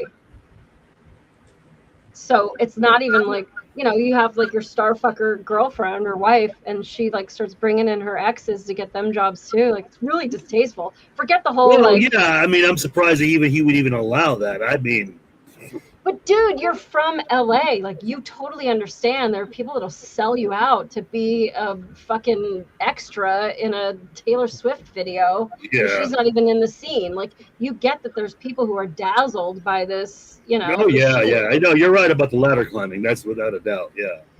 So I don't know, but I think that Mitch Snow is really believable. Now he is being sued now by Brian Harpool from TPUSA and as well as Candace. And so, like you're saying, Margie, like I do think that Candace tries to make sure that she keeps her nose clean because she is such a large voice and a large pocket. Nobody's gonna sue me for my 22 cents of fucking. If you want a piece of my 22 cents, have at it. I already established I drive a 2013 V6, so I think I have no money. But yeah, I think it makes me really sad because I just think about my best friend from LAPD and I were still best friends, and like there's nothing I wouldn't do for him. If he called me right now and said I'm in Albuquerque, I need help, like I'm on a plane. And maybe it doesn't make sense, and maybe it makes me look crazy to the rest of the fucking world. But that's your best friend. And as far as her being like some obsessed, jilted lover, like she got married before he did. Like if she wanted to go there, she would have.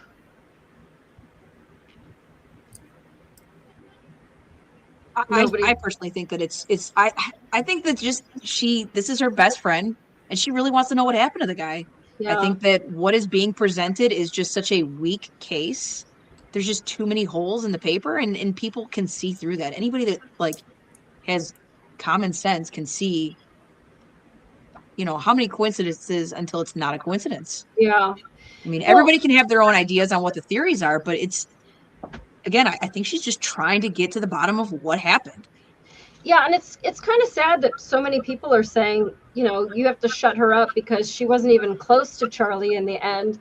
Like, Margie, how many cases are you assigned where you personally know the victim? Like, none. You don't have to know them to get evidence or to look through flight logs or to get security camera footage or to talk to somebody. Like, thank God she's got such a voice that she can put out like info@candace.com or whatever it is to get all kinds of like tips. That's a great point because in my opinion, the steakhouse that he went to allegedly down in Panguitch, the prosecution, the defense, the feds, nobody has gone and spoken to these guys. The only people that have spoken to these employees and waitstaff there are podcasters. To me, that's crazy. What type of justice system are we following if our prosecution, our detectives, our federal agents, I mean, even honestly, why is the defense not going and talking to these people? Like, this could give a clear-cut alibi. Allegedly, this guy used a credit card to pay and was at this restaurant between 9 to 10 p.m. at night.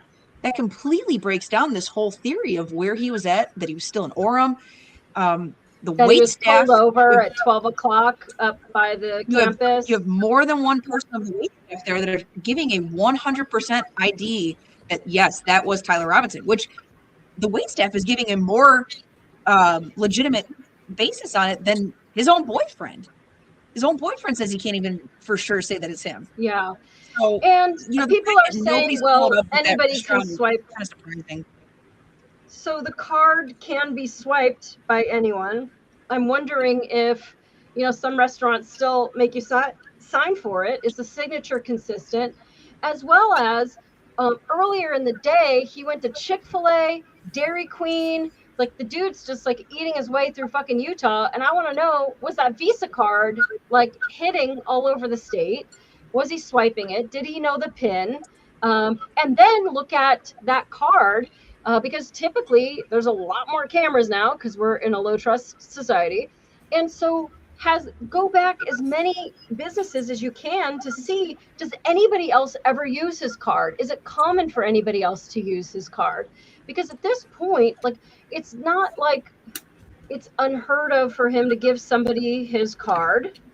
And unfortunately, maybe the idea that his defense has is just sit back and let them spew bullshit, and then we'll just shrug and they don't have anything. You actually didn't do it, so we're just going to sit quiet. But I don't think that's a good defense in this case because, I mean, as you see, it really is guilty until proven innocent. If you can have a rock solid alibi of where your client is at, it strikes me as very odd that the defense would not go into entertaining that. I don't know. Yeah, and I would think, especially at a preliminary stage, that the whole world is watching this prelim to open up some questions like, can we see the tailpipe? Okay, and if you were wrong about that, officer, isn't it your job to, do a clear and accurate account of blah, blah, blah? And isn't your job to identify and eliminate suspects in this case? And you did a data dump. And what did that data dump find? Like, oh, well, I didn't actually have time to look at it because I have a lot of other cases. And so, like, okay, so is this a death penalty case, detective? Well, it has the potential for being death. And you already did the data dump, but you couldn't just like flip through the pages to see if he actually received those text messages. Did you serve a warrant? Like, I've done so many warrants for data, and it's not that hard. And you get the data. You get the coordinates of the cell tower, and you get, like, it's a real nice system. And I'm sure you guys probably use Cellbrite too. It seems to be the industry standard, and that makes it really easy. It's so palatable, whatever, I can't think of the word. Like, it's real easy to just go through it and what was in the trash and what images were on the phone, and like, it's real easy to search through. And it just sounds like they haven't done it yet. It's crazy. I think the prosecution is heavily relying on Lance Twiggs and that deposition that they provided. And in that deposition, there's just so many flaws and problems with it. I mean, even just the text messages, I know you keep talking about him, but the fact that he said that he had not heard from Tyler at all during the day, and then you can clearly even just see on whoever's phone that happens to be that he's texting him at 4:30 in the afternoon saying, I love you. I mean, that right there, why would you lie about that? Or why would you not even mention that? Right. And also, if the timeline is correct, and if that was September 10th, then at 4:30 in the afternoon, Charlie Kirk was already dead or sipping a Mai Tai on an island if you're Chris. Yeah. So it had already occurred. Chilling in New Zealand right now. Sure. But it had already occurred. And so if that is, I love you so much, or whatever it was, like, that's a totally different tone coming out of Lance than the rest of the messages where he's like, babe, I just smoked somebody off the face of the earth for you. And he doesn't ask how. He's just like, drive safe. Like, what the fuck? Like, no, that's not how people talk. So I don't know. And then you've got people showing up at Mitch Snow's house with like badges that look like the U.S. Marshal. Was it Dan Flood? I don't know. But like, it just seems like there's so many other pieces of so many shitty people getting caught doing weird stuff that I don't know that I could just believe that one poor lone idiot tried to show his boyfriend that he loved him by pulling off the crime of the decade. Yeah, do you think we'll actually get justice for this, though? Do I what? Actually think that we'll get to the bottom of this, that justice will actually prevail? I mean, that depends on what your idea of justice is. To me, justice the true is colors come to the true killer knowing comes the to light. truth. I mean, there is justice in just knowing what happened and getting through the smokescreen. And, hopefully, whether you like Candace or not, like, she's asking questions nobody else is daring to fucking ask right now. And then you've got Jack Posobiec, who sees like 4 pixels on a fucking camera, and he's like, well, I identified him. That's for sure. That's definitely Tyler Robinson. And it was so hard. I was holding my rosary. Like, we don't need emotion. We need facts. We need data dumps. Like, that's how this case is going to be solved. And I don't, if she's wrong 100%, let her talk. And if she's right 100%, let her talk. What does it matter? Like, we should all be objective fact gatherers. It's insane to me that we should all just nod our heads in unison and let some kid fucking die, whether the case is solid or not. That's wrong, and that's not why I became a police officer. Hey, Molly, I got to bounce. Okay, yeah, I know you're working.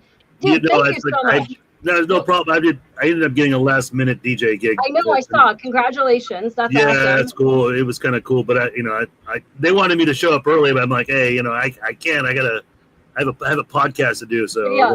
So tell everybody where they can find you if you want people to find your channel. Yeah, it's 9/11 True Crimes. That's my main channel. That's all. You just look it up. 9/11 True Crimes. It's on YouTube. I have it on Rumble. You can, through the YouTube, you can link and find my Patreon through there. And that's most of my stuff. I have other written things, but I'm not going to worry about. That's good enough. Yeah, they'll find you there. Yeah, cool. When you're done with this, I'm going to post it on my Patreon. I'll share it on my channel too. So yeah, cool. We'll definitely do it again. I'd like to have a debate with this guy right here. I would really like to get into that with him. A few things here. So sure. I'm game for that. I'm always game for that. All right. See you on the internet. Thank you guys. All right. So, I mean, what do we think? Like, end all be all. What do you think a good resolution for this case is going to be? Margie, do you want to start with you? I lost all audio. Rosie, you lost audio? I can't hear anybody. Oh, okay. Can you hear me? I can hear you. Okay. I can't hear Molly, though. I mean, or Margie. Chris, Margie, can you hear me? I can hear you, Molly. Okay. Yeah, I can hear you fine. Okay. I don't know what the outcome of this is going to be. Truthfully, at the way that the podcasters are still digging and doing the detective work that's needed to be done, honestly, I do think that one day the timeline will all fit together. I think they will figure out who all was involved in that fact that it was not just Tyler Robinson. I don't think Tyler Robinson's innocent in this. I do think he was on campus that day. I think he played a role in this, but was he the lone gunman? No, I don't believe that he was at all. I think there was a lot more going on with TPUSA. I mean, you can listen to the Blake Neff. He just did that X chat the other day. I'm not a big X user, but where they were questioning him, anybody that's, I mean, you've dealt with people in interrogations and things like that. That story was just so bad. He was lying through his teeth and it wasn't even good. So I think the cards are starting to fall. I think that eventually one day, I do think these podcasters will be able to build a timeline that will actually show other players that were involved and that Tyler was not a lone gunman. Do I think Tyler will walk away scot-free? No, I don't think so either. But yeah, I do know agree the truth in 50 years when the Charlie Kirk files to get declassified. Oh my God! Don't take about that long. Yeah, the truth will come out eventually. I hope not, but Charlie comes out of hiding. Yeah, that'll never happen. But yeah, Chris, if Charlie Kirk is hiding at your house, you got to invite me over, dude. He says I can't tell anybody. Sounds like I'm the only real fan of Charlie's. Invite me. Yeah. Oh yeah, invite Rosie over. She wants to be a part of his gingivitis. In my opinion, I don't believe that for a second. Oh my God!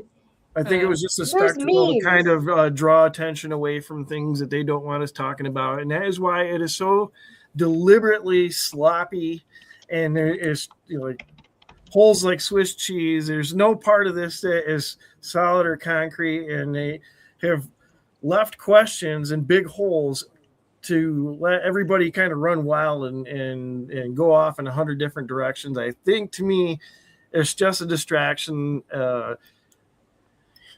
I'm not 100% to say he's alive, but I believe that's probably the most likely I'm not scenario. 100% on anything. Yeah, but I've changed my mind so many times. I think they're just trying to keep us distracted from the fact that, the U.S. government is currently engaged in genocide and ethnic cleansing halfway around the world, both in the Middle East and Ukraine. That's what we're doing there. And, so they want us to talk about, they want us to talk about anything other than that. So anything like this thing where they can pull on a lot of strings and get left versus right and furry versus religious and all this conservative versus, the anywhere they can draw or put a wedge in and try to separate people. That's what they're doing with it, I think. And that's why that would be the motive for it, I guess. It's multifaceted, maybe to save his life, maybe to agitate people. Maybe he really is dead and somebody powerful wanted to send a message and say, hey, if you even speak out against us, we're going to get rid of you. And I mean, that seems a lot more likely than a Houdini trick in front of so many people when you could just fake that you shot yourself in your backyard. Well, like to do this, to pull this off at this magnitude in front of so many people. Well, that's why it's so sloppy. I'm saying, I think he died instantly. Well, it might be. That could be. If he died, it was from some low caliber kind of thing that was very close proximity to him because there was no. There should have been an echo and a crack, and there wasn't any. According to AI analysis, now you can take it or leave it. They said that there wasn't a supersonic crack or what would have been a report from a rifle shot. What they heard was a bang close to Charlie, very close to his proximity, and it was almost instantaneous when, so whatever hit him was very, very close to him, not 100 yards away. And well, what is Margie, what do you think about that, since you're the firearms expert on the panel? Oh, by no means am I an expert, but a lot of the initial reports and interviews on media, they were not saying that it was a gunshot. They were saying they heard something consistent with like a firecracker. So, I mean, any type of rifle round when that's being fired, obviously you do have to factor in that it is outdoors. But being that you're outdoors, but you have all those buildings around, yes. Would have been loud. And reverberated a lot. Right. Well, I don't know, but I'm very interested to keep updated. And I really appreciate all these podcasters for kind of coming together and sharing information. And so I really appreciate you guys for just like coming on and pontificating. A lot of us, like, we don't know. People have their ideas, but there's holes in every one of the 7 theories that have been put out. And so hopefully we get some people to do their fucking jobs and to present some more evidence so that we can all have a more concise idea of what happened, of what did happen. But right now what I see is that they need to hire me. mollysooth@gmail.com. I am for sale. I will come and do your data dumps for you. Oh my gosh. Thank you, Ben. I appreciate it. Trust any man who says he's looking for the truth and doubt any man who says he's found it.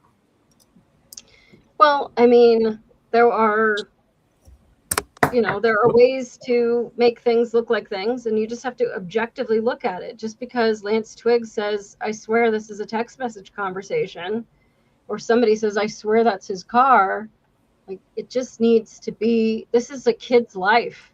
And it's more important than just like, I mean, he wears jeans. So this is not the Salem witch trials. Like, I felt weird walking by her. Clearly she's a witch. Like, I thought we were a little bit better than that. So, the emotional stuff doesn't help. We just need to look at like what's actually happening. So, well, I don't know where this case is going to go, but I hope that you guys will come back if there's any, new evidence that we could chew on. I'm so appreciative to you guys, or just to talk about other cases or events in the world. So, do you mind if I read one quick thing from Charlie's book? Yeah, totally.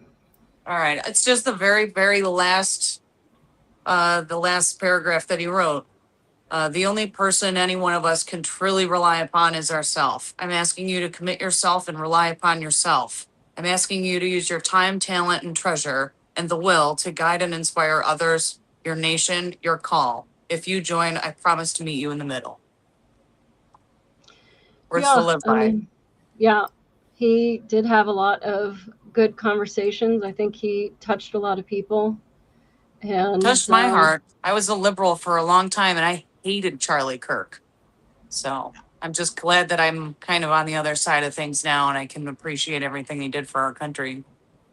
Wow. I misjudged him too. I misjudged him at the end there too. I didn't know he had Oh, I changed his did. position, and I only knew of the early Charlie, the Gripers versus Charlie, and so he did pivot on his positions, and I respect anybody that's willing to do that, who can say, "I was wrong, and this is my new position." So yeah.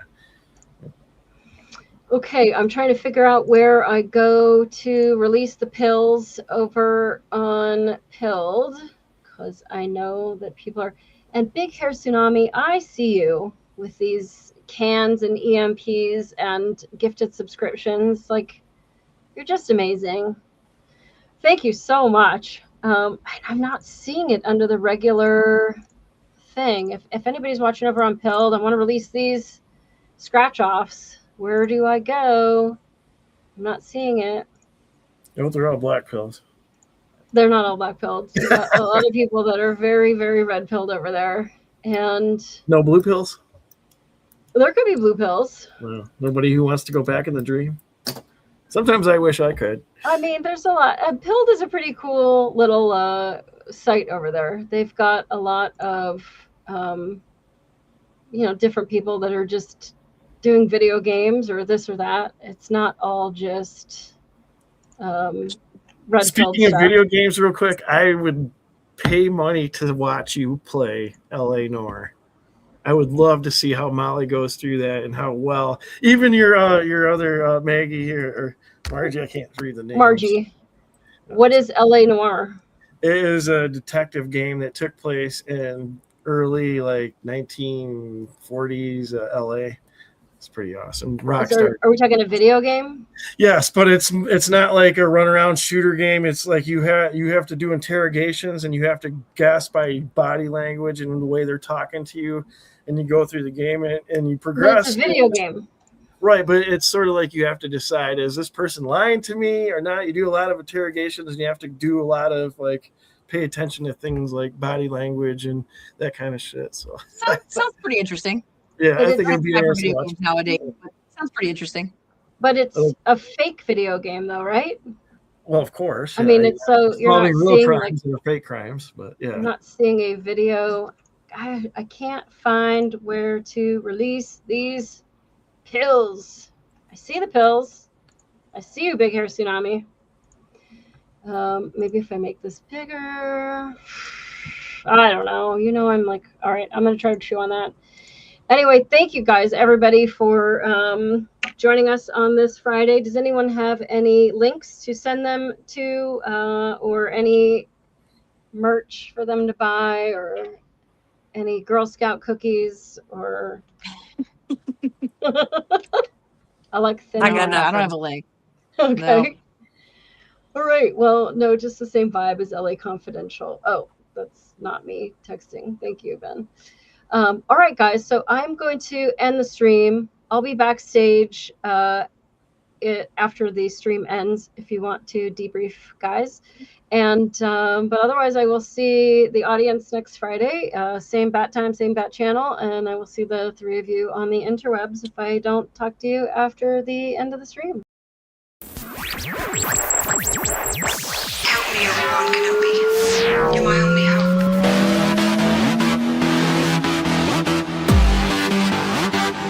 It's a cookbook!